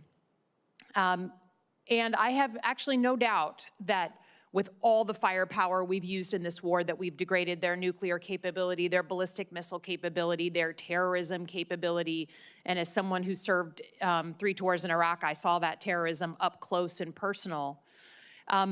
But it is hard to say, sitting here with the Strait of Hormuz closed and every American feeling a deep, deep spike in the price of gas, and that we're only in the beginning of that we can't say we are overall better off until that strait is opened. And while I believe we could militarily open the straits, it seems to me that the Iranians have strategic geography. They have the ability, even though it's degraded, to project power onto things like the oil infrastructure in places like Saudi Arabia or Kuwait or anywhere they want, further hurting the world economy, the United States. Do you believe, is that correct, that while militarily we may be able to physically open the straits, that they still retain the ability to affect infrastructure in the region and therefore kind of have a veto power over the world economy right now? Senator, from a military perspective, I would characterize Iran as having a remnant capability across multiple domains. In terms of veto power, I'd really would defer to policymakers for that characterization. But, sorry, can they strike oil infrastructure across the Persian Gulf? They have a very moderate, if not small, capability to continue strikes. And we, of course, have accordingly prepared for such a contingency.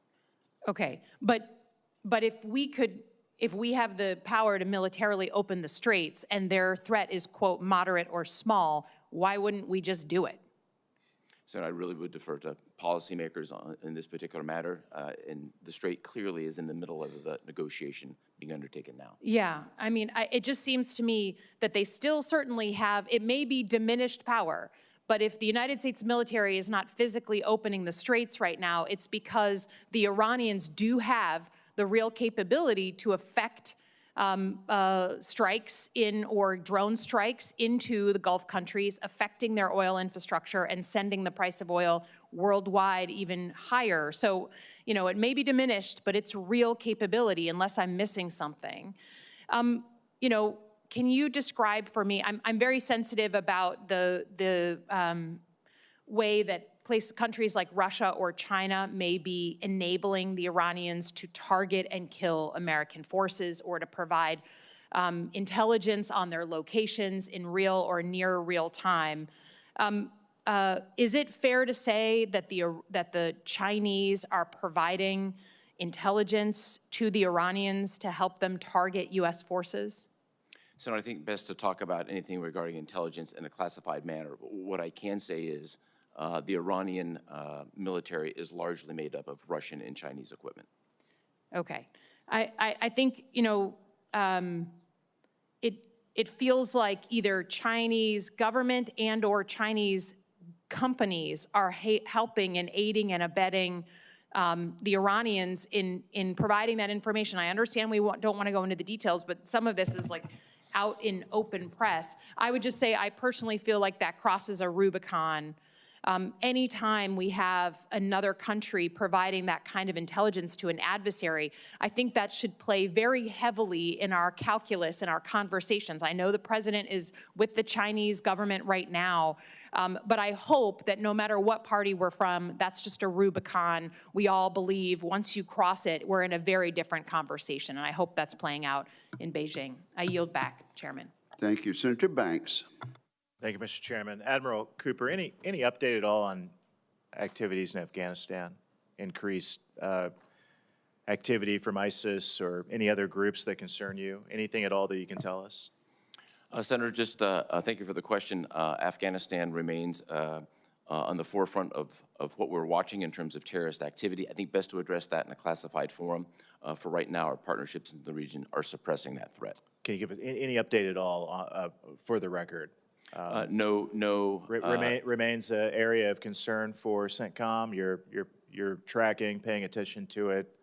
We're not completely ignoring Afghanistan. Remains an area of concern. We're paying close attention through a variety of partnerships. We're suppressing any threat. Thanks. Thank you for your leadership. I mean, I think this is an incredible moment. You're doing an incredible job when it comes to Iran and degrading their military, their defense industrial base. You cite in your testimony that the U.S. has, quote, delivered a long-term rollback of Iran's ability to project power in the region and beyond, end quote, damaging or destroying over 85% of its ballistic missile, drone, and naval defense industrial base and 82% of its air defense missile systems. That's pretty damn good. That's a strong statement, and I'm proud of your efforts. The NDS talks about the concept of simultaneity, in which our adversaries could undertake simultaneous aggression across multiple theaters. Does Operation Epic Fury's degradation of the Iranian military and defense industrial base reduce the problem of simultaneity?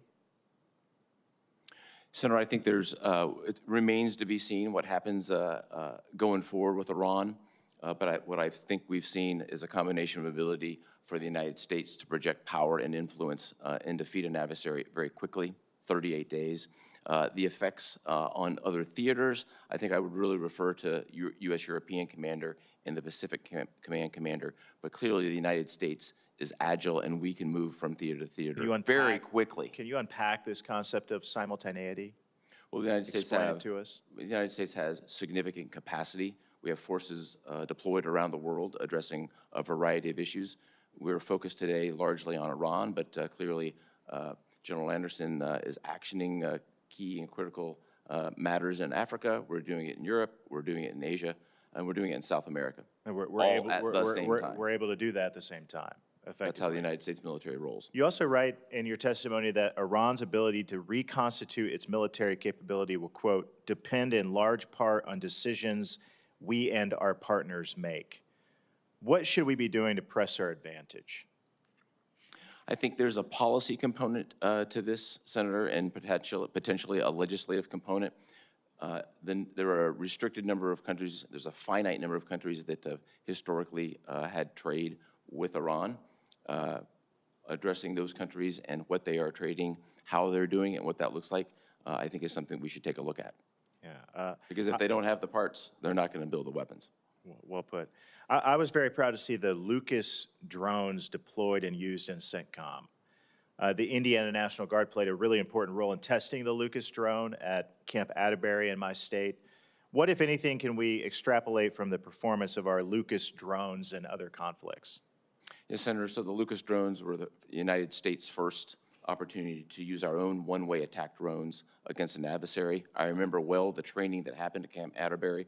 I was watching it like a hawk.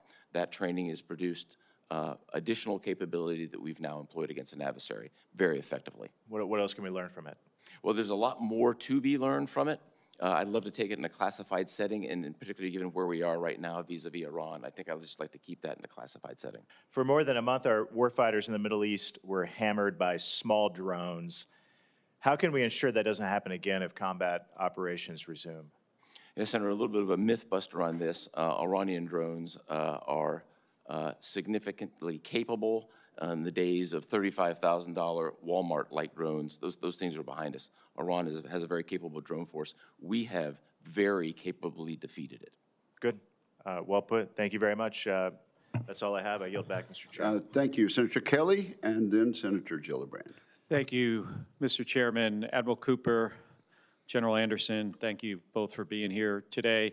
Admiral Cooper, I want to start with you. I've got questions for both of you, but I want to talk a little bit about the civilian harm mitigation team at CENTCOM. My understanding is that you've gone from 10 down to 1 as part of a department-wide reduction in chimmer, that their role is to try to minimize harm to civilians when we're conducting combat operations. Is that correct? You've gone from 10 to 1?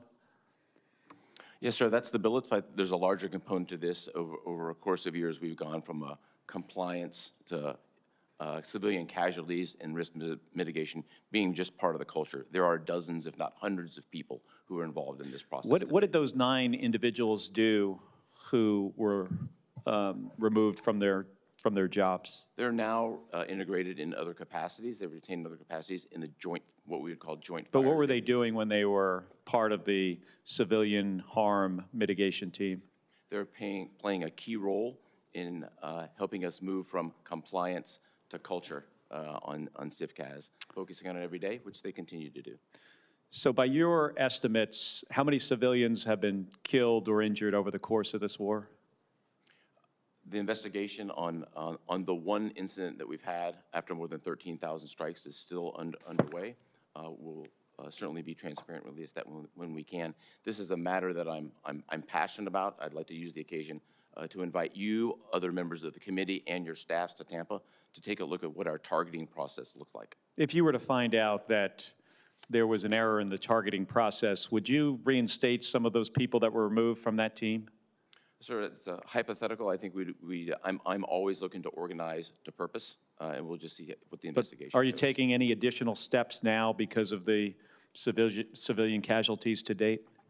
We have taken additional steps. Our additional steps have been very proactive throughout Epic Fury. Our staff specifically warned the Iranian people more than 100 times about the threat of them being used as human shields.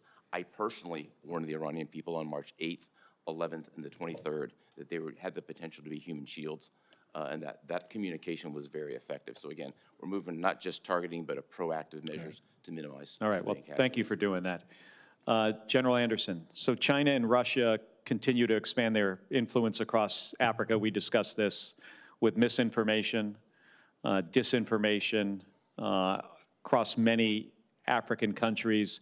You requested $94 million for information operation activities. You were promised and this is in fiscal year 26, you were promised $25 million from the department. You ultimately received only $19 million. Could you talk about the difference between having $19 million to do that job and $94 million? Like, what are you able to do if you were fully funded? General Anderson, I get it. I mean, we see this stuff all the time, the amount of misinformation that comes from the Chinese and the Russians. It is a huge problem. But if you could just explain to us a little bit about what you could do if you had the full request. Senator, I think the key point there is right now we are in a reactionary mode to propaganda and to other information operations to what we can do at the moment. What the fuller funding would do, especially if it's consistent over time, would allow us to build an information campaign and address these issues across the continent. We're one of the few organizations that looks across the entirety of the continent and can understand how these propaganda and misinformations play across borders. We work very closely with the State Department and U.S. embassies on this to make sure our messaging is key, but this would allow us to do is help coordinate that messaging across regions and across the continent to highlight the issues that come with this misinformation, especially as much of it is destabilizing the democracies across the region. Do you ever feel like we should be countering some of their disinformation with disinformation of our own? Sir, I think the most powerful tool we have is the truth. What America brings is very unique. We're still a beacon of hope and light in the world, and I think we should be willing to talk about who we are. This is America's 250th anniversary. There's a long history on the continent that is, I mean, it's good and bad, but there's a lot of good that we can talk about of what America brings. The fact that John C. Robinson founded the Tuskegee Airmen, 2 years later founded the Ethiopian Air Force, and then went on to found Ethiopian Airlines, which is now the pride not only of Ethiopia but Africa.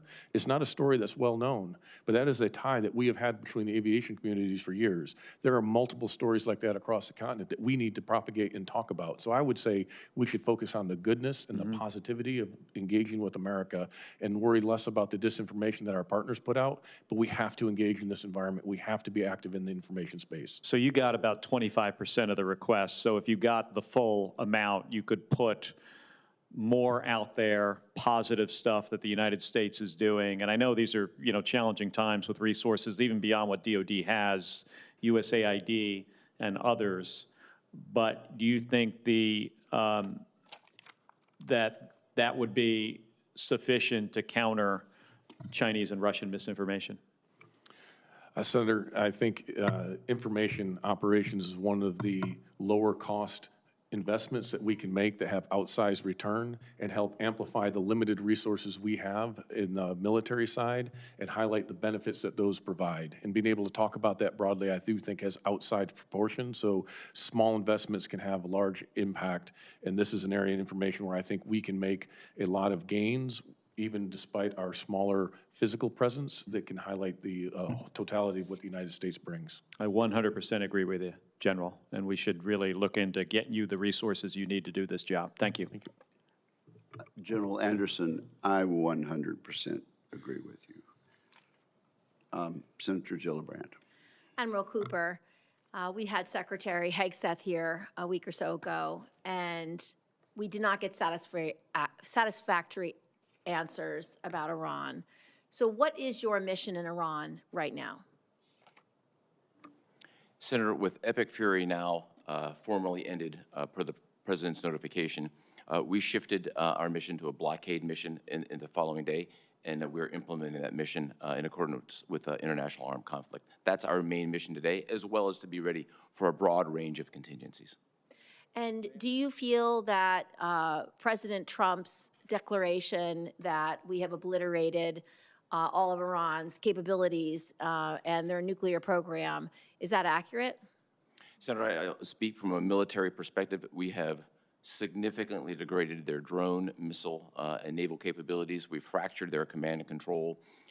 We've eliminated the large preponderance of their space program. They, by every measure, are degraded significantly across all measures of national power. So what's your exit strategy to end the conflict with Iran? Senator, that's a policy decision. And don't you have to offer the president various exit strategies so he knows how to get from A to B?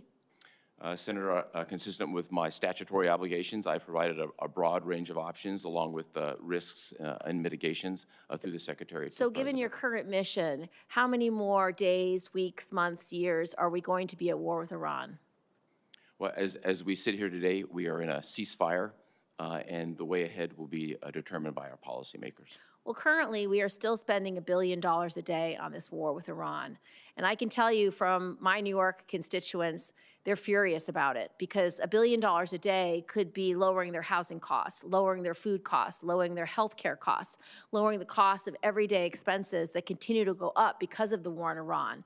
With the price of gas as high as it is, the price of diesel as high as it is, it means everything that they have to buy for their families is more expensive. So we expect from our military leaders a plan about why and how long we are going to be spending $1 billion a day, and I have not seen that plan or the why from President Trump or Secretary Hegseth. So I'm hoping, as the military person in charge of operations, that you have a plan to end this war and to stop spending $1 billion a day. Senator, we have a broad range of plans and contingencies consistent with my obligation to provide that advice, both to the Secretary and the President. We've done so. Decisions will be made by our civilian leadership, and my job will be to execute them. The second concern I have, Admiral Cooper, is how we've prosecuted this war to date. We have data and information publicly available in publications like the New York Times that 22 schools have been hit, hospitals, dozens of hospitals have been hit. We have regulations. We have the law of war. We have human rights obligations. We have our own targeting requirements to avoid civilian harm and death. Have you been implementing all the laws that are required under current law to minimize civilian death? Senator, we have executed every operation consistent with the law of armed conflict. The subject of civilian casualties is a particular passion of mine. We pay attention to it. We follow all the procedures and have gone above and beyond to, in my case, personally warn the Iranian people of several instances during conflict where they were being potentially used as human If they've been warned, targets. how did we then bomb 22 schools? There's no indication that we have that has been corroborated. Zero. How many Zero. schools have we bombed? There is one active civilian casualty investigation from the 13,629 munitions. So how do you explain the publicly available information that 22 schools have been hit and multiple hospitals? There's no way that we can corroborate that. No indication of that whatsoever, Senator. There's no way you can corroborate or no indication of it? Which one? No indication. Well, the indication is what's publicly available. There is indication. Have you investigated those claims? We have not. Why have you not? If this is a passion of yours, if you believe that the civilian casualties are not consistent with the law of war and not consistent with human rights obligations that our military regularly follows with great pride and great diligence, why have you not investigated those allegations when they're publicly being made on the cover of the New York Times? I'll be happy to take a look at each instance. I Our would like a team will be able report. to do that. I would like a report from you, from your team, about whether there have been attacks that have resulted in the destruction of schools and hospitals. And if so, why? And how then, last, have you managed the 90% cut to the personnel who are supposed to avoid civilian targets? Happy to provide any report, and I would invite you and every staff member here to come to Tampa to look at the process to see exactly how it works. Thank you, Admiral. Senator Duckworth. Thank you, Mr. Chairman, and thank you, gentlemen, for being here. Admiral Cooper, the Senate received a letter from President Trump on Friday, May 1st, stating that hostilities with Iran have ended, and you just stated here that we are no longer operating under Operation Urgent Fury. Would you say that we are still engaged in hostilities with Iran, or have they ended? Consistent with the President's letter, those Epic Fury is complete. We are operating under international armed conflict rules in the implementation of the blockade. So are we engaged in hostilities with Iran, yes or no? We are not. We're in a ceasefire. The Strait of Hormuz remains blocked, right? You're engaged in a blockade, are you not? The blockade is against Iranian ports, commerce going in and coming out. It is the last thing we would want to do is blockade the Strait of Hormuz. And as we've seen in the last week, there have been instances of ships coming in and out. including our own. But under international law, a blockade is an act of war. So if you're actively blockading Iran, then you are engaged in we are currently in an act of war with Iran under international law. That a blockade is one of the definitions of an act of war under international law. Consistent with the direction we've been given, those characterizations are best done through the department's legal counsel and the White House. It's not characterization, it's international law. It's listed. A blockade is an act of war. We've now engaged in the United States, and the United States and Iranian forces are trading fire as they continue to launch missiles, drones, small boat stacks. President Trump himself says the ceasefire is on life support, and he repeatedly threatens to renew U.S. military strikes. And to be clear, no one is disputing the valor and professionalism of our military. But the civilian leaders are abdicating their responsibility to craft a clear strategy, and service members and the American people are the ones who will suffer under this leadership vacuum. Admiral Cooper, before Operation Epic Fury began, what desired end state for the operation were you given by your civilian leadership? Senator, I was given crystal clear guidance. Our military mission was to degrade Iran's ability to project power on its neighbors and U.S. interests. It included 3 specific objectives: degrade Iranian ballistic missiles and their defense industrial base, degrade their drones in the defense industrial base, degrade their Navy in the defense industrial base. All of those were achieved, as I've discussed. And because they were achieved, that's why the operation ended, or did the operation end because the president said, let's end operation? Operations commencing and ending are made by our civilian leadership, and not a military decision. Okay, well, that civilian leadership, President Trump has provided many possible end states in only 2 months, including in just 2 months, he said unconditional surrender and regime change in Iran, which have not happened. He's talked about, operations will end when there's destruction of Iranian nuclear sites, allegedly already accomplished last summer under Operation Midnight Hammer. He has also said that Iran will never have nuclear weapons, which cannot be accomplished with only a bombing campaign. He said that his goal is to destroy the Iranian military forces and infrastructure completely, which the intelligence community assesses has not happened. And now, he said that it's a reopening of the Strait of Hormuz, which, as a reminder, was open before the war began. So if we don't know what we're fighting for, we certainly don't know how long we'll be fighting. Admiral Cooper, what have you been given? Have you been given any timeline for how long our forces will be in the Strait of Hormuz or near Iran or blockading Iran, whether by a timeline or a condition, an end state, for how long you'll be blockading Iran? Senator, I think it's important from a military perspective that my advice related to options be provided to both the Secretary and the President. We've done that. The decisions on timeline and execution are up to our civilian leadership. Okay. So you mentioned the Secretary of Defense, who only talks tactics, and a president who changes his strategy on social media multiple times a day. This is who's giving you the orders. Secretary Hegseth has touted the destruction of tens of thousands of targets across Iran. He said that Iran's air defenses are flattened, his words, and its industrial base overwhelmingly destroyed, and claims that Iran's Navy is at the bottom of the sea. Every metric that the Secretary offers is one of destruction, and destruction alone is not an end state, especially not with new public reporting that U.S. intelligence officials believe Iran has operational access to most of its missile capacity, and that Iran is clearly still capable of controlling the Strait of Hormuz. Americans are not safer, our service members are at risk, prices at home are higher, and Iran has more control over the Strait and global economy than it did before this whole thing started. The American people, our service members, deserve clear answers. What does done with the war look like, and how do we get there? We have no strategy. As we saw in Afghanistan, if you don't have a sound strategy, you keep doing tactics forever. This is not your fault, but this is where we are. And Admiral Cooper, have you been asked for your advice, and under what conditions would you advise deploying ground troops for any purpose in Iran? Senator, I think it would be inappropriate to talk about any contingency planning in this particular forum. It's my obligation as a combatant commander to provide a broad range of options through the Secretary and to the President. Can you answer that question for me in the skiff at a later time? I'd be more than happy to talk about anything classified. All right. Yes, ma'am. Thank you. Thank you, Mr. Chairman. Senator Kelly. No further questions, Mr. Chairman. Sorry, I didn't mark off Senator Peters. Thank you. Thank you, Mr. Chairman. Gentlemen, thank you both for being here. And I speak for myself, and I think everybody on this panel. We appreciate the incredible professionalism of the men and women in uniform and the job that they do every day with professionalism and heroism, and thank you for doing that. But we do have a number of questions about how we win this war and end it going forward, and those are usually political questions related to political leadership. The men and women in uniform execute those orders, and they have demonstrated that they're certainly the best in the world.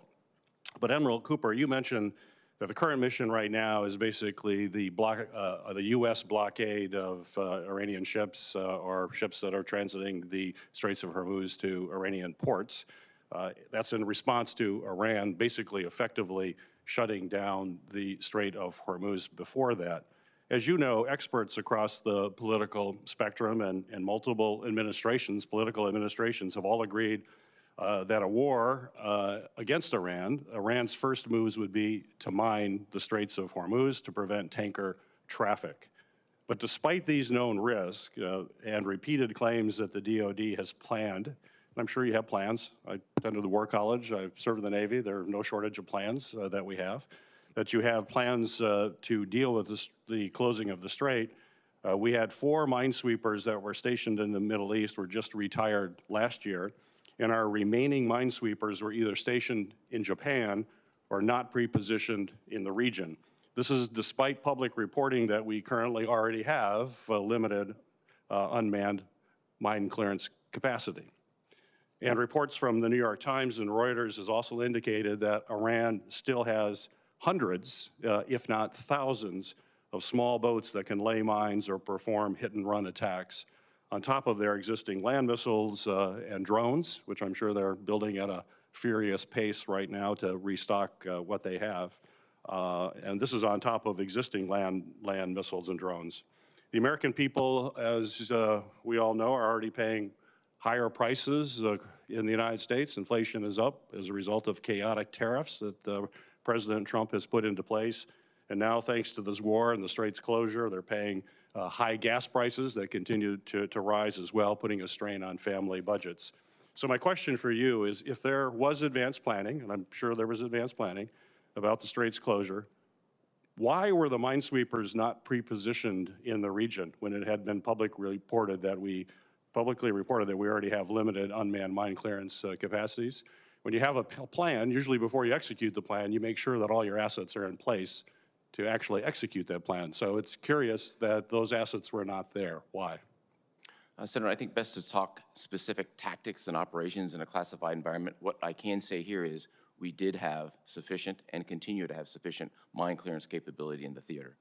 Because it happened to not be in those 4 vessels that were decommissioned after decades of service, I think is an interesting point. The support and the ability to conduct countermining comes in a lot of different flavors, best to discuss in a classified environment. And I don't mean to get into that. I understand that totally. You don't want to do it. But it's clear that there is a concern about mines. We aren't seeing ships go through there. Commercial companies do not want to go through the straits. They're not going to put their ships at risk, so they don't feel safe. To me, that speaks volumes as to whether or not it's safe, that there is a real concern there. And we know that the Iranians have significant capabilities to deal with that. You know, I asked a previous question related to strategy and really talked about von Clausewitz on war, which is, as you know, the seminal text on strategy that is taught in all the war colleges. And you know it better than I will ever know it. The concept of that is that in order to win a war, you've got to know the center of gravity of your enemy, and you have to be focused on able to neutralize that. What is the center of gravity in Iran? How are you planning? And that's a military decision as to what is the center of gravity. That's the kind of advice you would give a president. What is the center of gravity? So I'd really would defer to our policymakers to determine what they view from a policy perspective as the center of gravity. From a military perspective, we're focused on achieving military objectives, which is exactly what our men and women have done, and they've done it extremely well. Well, you do, as you know, and every war plan has a center of gravity that you identify, and then you work around that. So there is the war plan that we have for Iran would have the center of gravity. Why can't you share what that is? That's in the past. It's been before we knew the center of gravity in the Persian Gulf War for Iraq. Colin Powell said it was the Republican Guard troops, Iraq's elite unit there. Obama administration in Afghanistan, Admiral Mike Mullen defined the center of gravity as building Afghan government support. They made this public. They weren't hiding the center of gravity, and our enemy knows what our center of gravity is, and we know what theirs is. There's no reason to keep that secret, because the American people have a right to know what is it that we're trying to accomplish, and that's outlined very clearly in that term, a part of every military plan that is put forward. Yes, sir, I agree. Every war plan has a center of gravity, and those war plans are classified. I'd be more than happy to talk about it in a classified environment. Fair enough. Senator Rosen. Thank you, Chairman Wicker, and thank you, Admiral Cooper, General Anderson, for your service and your willingness to continue to serve our nation. Admiral Cooper, I want to talk about the International Stabilization Force. It's been publicly reported that CENTCOM is going to play a role in the proposed International Stabilization Force in Gaza. We'll just call it ISF going forward. Though many questions remain on what the ISF is, when it will be deployed, and how it will operate. So can you clarify the roles of the U.S. and CENTCOM in the ISF? Specifically, is the vision for CENTCOM to retain command and control, or is there a timeline and mechanism for transitioning oversight to a multinational or civilian-led structure? Senator, first, great to see you again, and thank you for the question. Our role can be simply defined as one of support right now. The International Stabilization Force commander who's been designated is also dual-hatted as the commander of Special Operations Command Central. He has about 45 members of the Joint Force presently working for him. We're really at the infancy of forming that International Stabilization Force. Thus far, there have been 4 countries who've committed to provide forces. And so I think as we look to the future, I'd be happy to come back to you on what that looks like. Later on, we're heading in the right direction, but we're just at the infancy of the process. Thank you. And speaking of heading in a direction, we need to talk about munitions sustainment, because Admiral Cooper, according to publicly available resources, the U.S. has fired at least 45% of its Patriot missile interceptors and more than half of its THAAD interceptors so far in Operation Epic Fury, and it's had to move air defense from other theaters. So can you talk to me about how this constrains our air and missile defense and those of our regional partners and allies like the Israel, UAE, and others who are also under attack?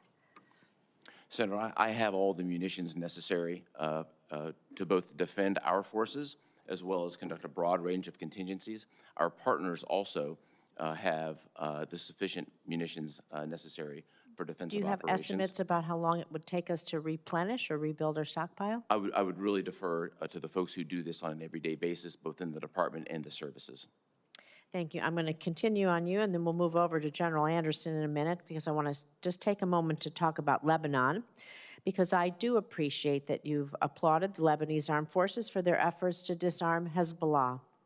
While the current effort in conflict has demonstrated the extent to which Hezbollah is rearmed, a strong Lebanese armed forces remains the best pathway for Lebanon through which Hezbollah can be disarmed once and for all, and we know that needs to happen. So what can the U.S. do to support the Lebanese armed forces to ensure that they have the necessary capacity to disarm Hezbollah while also holding them accountable?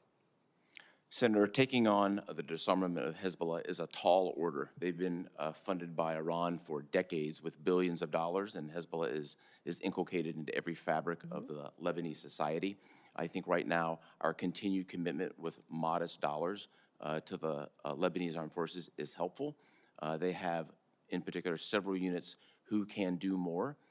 We have to be, I believe our commitment could be to provide the funding necessary so that they can do more. Thank you. I'm going to move over to AFRICOM now, General Anderson, because ISIS and al-Qaeda affiliates, well, we know they've spanned the African continent. And so understanding, of course, this is an open setting, can you talk about the extent to which these franchises, that they work cross borders within local settings to coordinate with one another, and the threat that this poses to our priorities in the regions? And do you think there's a need for a comprehensive CT strategy on the continent? And if so, could you outline again, considering it's an open setting, broadly what that strategy might include, please? Senator, I appreciate the highlighting of the transnational threat that both al-Qaeda and ISIS pose. I can say in this setting that ISIS has several affiliates across the continent that are coordinating more and more, whether that's in the Golis Mountains of Somalia or the Lake Chad Basin of Nigeria or in the Sahel, as well as Mozambique and others. So this terrorist network has to be addressed holistically. They have to look at the entirety of the network. It's not any single node anymore. And so as we look at this, I coordinate very closely with Admiral Cooper because ISIS still has a strong presence in CENTCOM's AOR as well as al-Qaeda. As we look at this, the strategy to go after this is to work with our partners, those willing and capable partners, enable them first and foremost to take on this threat. When they are unable to do that, then bringing in only the unique capabilities that the U.S. can bring in order to address those threats. We've seen that in the Golis Mountains where we've been able to bring intelligence, ISR, some limited strike capabilities that has been able to disrupt their leadership network. This needs to be applied across all of these areas. So investments in additional ISR, investments in expeditionary capabilities such as in a float forward staging base like the Herschel Woody Williams that allow us to move to the point of need at the time of need, and then the force protection requirements that are necessary to protect that force in the expeditionary area. And I would add not just the force protection as in the counter-UAS and the integrated air missile defense, which are critical, but also investments in emerging technologies that allow austere medicine, forward medicine, remote medicine, automated CASEVAC. These types of things allow us to become more expeditionary in order to get after these critical threats, and only the critical threats that pose threat to the U.S., and then enable partners as able to address these common threats. So it is a multifaceted strategy. I could even go into more, I won't in this detail, but really maintaining the relationships and the engagements are equally important, and having that pragmatic approach, opening dialogue with the AES states and the Sahel again, addressing this with places like Algeria and Morocco and Libya even, who share these concerns. Building those relationships are absolutely vital because you cannot surge trust. If the chairman would indulge me, can I have a follow-up question on the Sahel since he brought it up? Yes, why don't you do that? Thank you. We know, since you brought up the Sahel, but last month the JNIM and local militias in Mali executed coordinated nationwide offensive attacks, attacking Mali's capital, seizing the key towns, killing the Malian defense minister. Though these attacks were greater in scale and intensity than any other since 2012, and to clearly demonstrate the attackers' ability to strike against an expansive geographical area. So you're talking a little bit about the Sahel, but the permissive environment in the Sahel that's making these attacks possible, and what more can you do? Would you like to add if you want to speak a little bit more about instability there? I would, there are a few things I would like to add in this setting. I can talk to you more in a classified setting that would be highly appropriate to this. But to your point, there is no effective external counterterrorism effort in the Sahel right now. The Russians have claimed to do that, but we saw that they had to withdraw from Kidal. We're unable to defend against that threat there. They are providing some limited support, but we do not see the same Western presence. Because of that, then how do we enable the partners, the other nations that are there? How do we look at expeditionary capabilities again that we can result in this? One of the key areas that we would need some assistance with is the authorities and ability to bring in and experiment with emerging technologies, whether that's in the surveillance and ISR type of technologies or in other over-the-horizon type capabilities, like I mentioned with the medicine and others, in order to reach, when there is a threat that threatens the homeland, to be able to reach it and take care of it, but more importantly, continue to enable the partners to address the threats in their local areas, and a lot of that's through intelligence sharing. I would be happy in a classified environment to talk in more depth. Thank you. I appreciate that. Thank you, Admiral General. Thank you, Chairman Wicker. Thank you very much, Senator Rosen, and I'm glad you brought up Lebanon and Hezbollah. So I'm going to take another round, Admiral Cooper. And so stop me when I'm wrong. On March 2nd of this year, Hezbollah attacked Israel in response to Operation Epic Fury. Is that correct? That's correct, sir. According to Israel's foreign minister, Hezbollah has fired 10,000 missiles, rockets, and drones at Israel during the past 2 months. Is that correct? I believe that's correct, sir.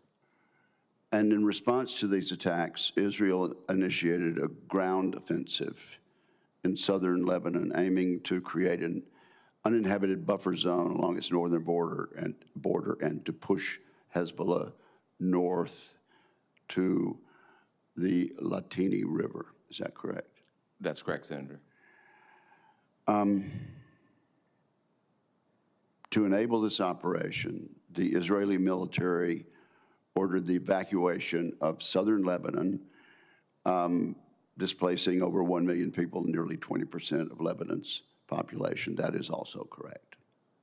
I don't know that that number specifically is correct, but the concept of the evacuation is correct.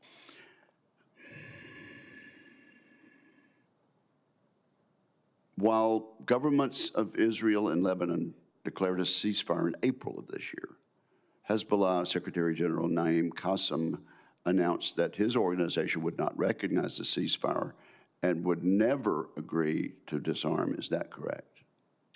That statement is correct. Yeah, he made that statement. Hezbollah then continued to fire projectiles into Israel, and Israel has continued to strike Hezbollah positions in southern Lebanon. That's also correct, isn't it? That's correct, sir.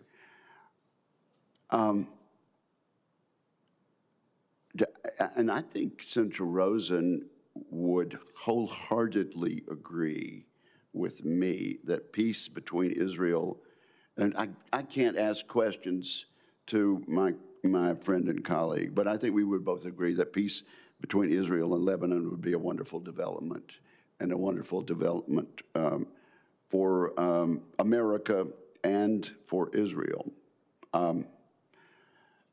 But peace between Israel and Lebanon depends on the Lebanese government having both the capability and the will to disarm Hezbollah.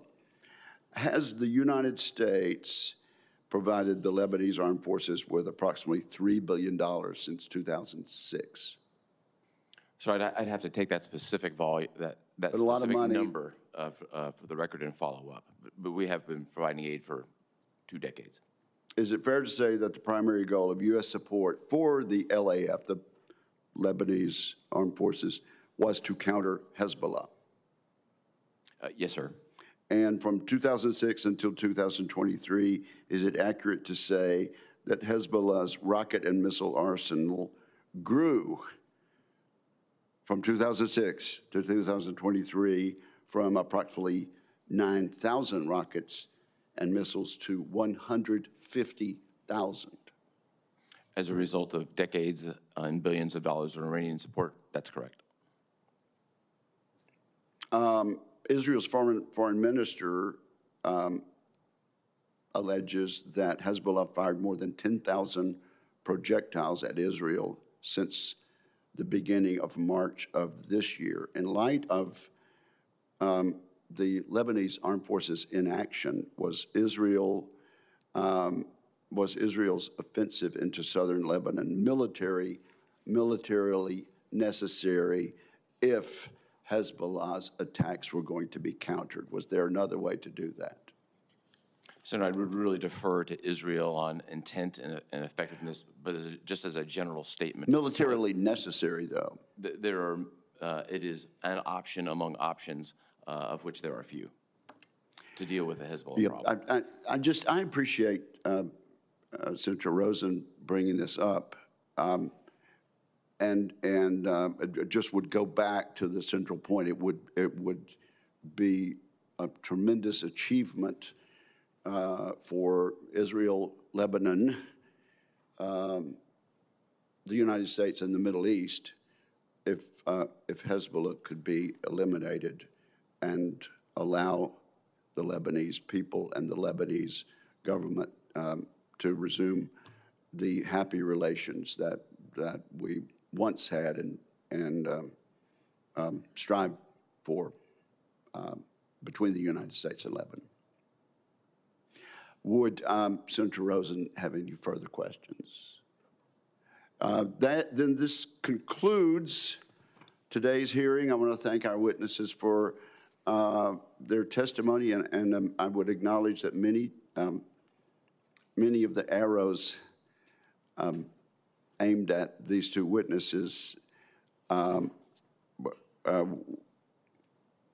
were were better aimed at people in the civilian leadership who, according to our great Constitution and our principles dating back to George Washington, are in control of policy.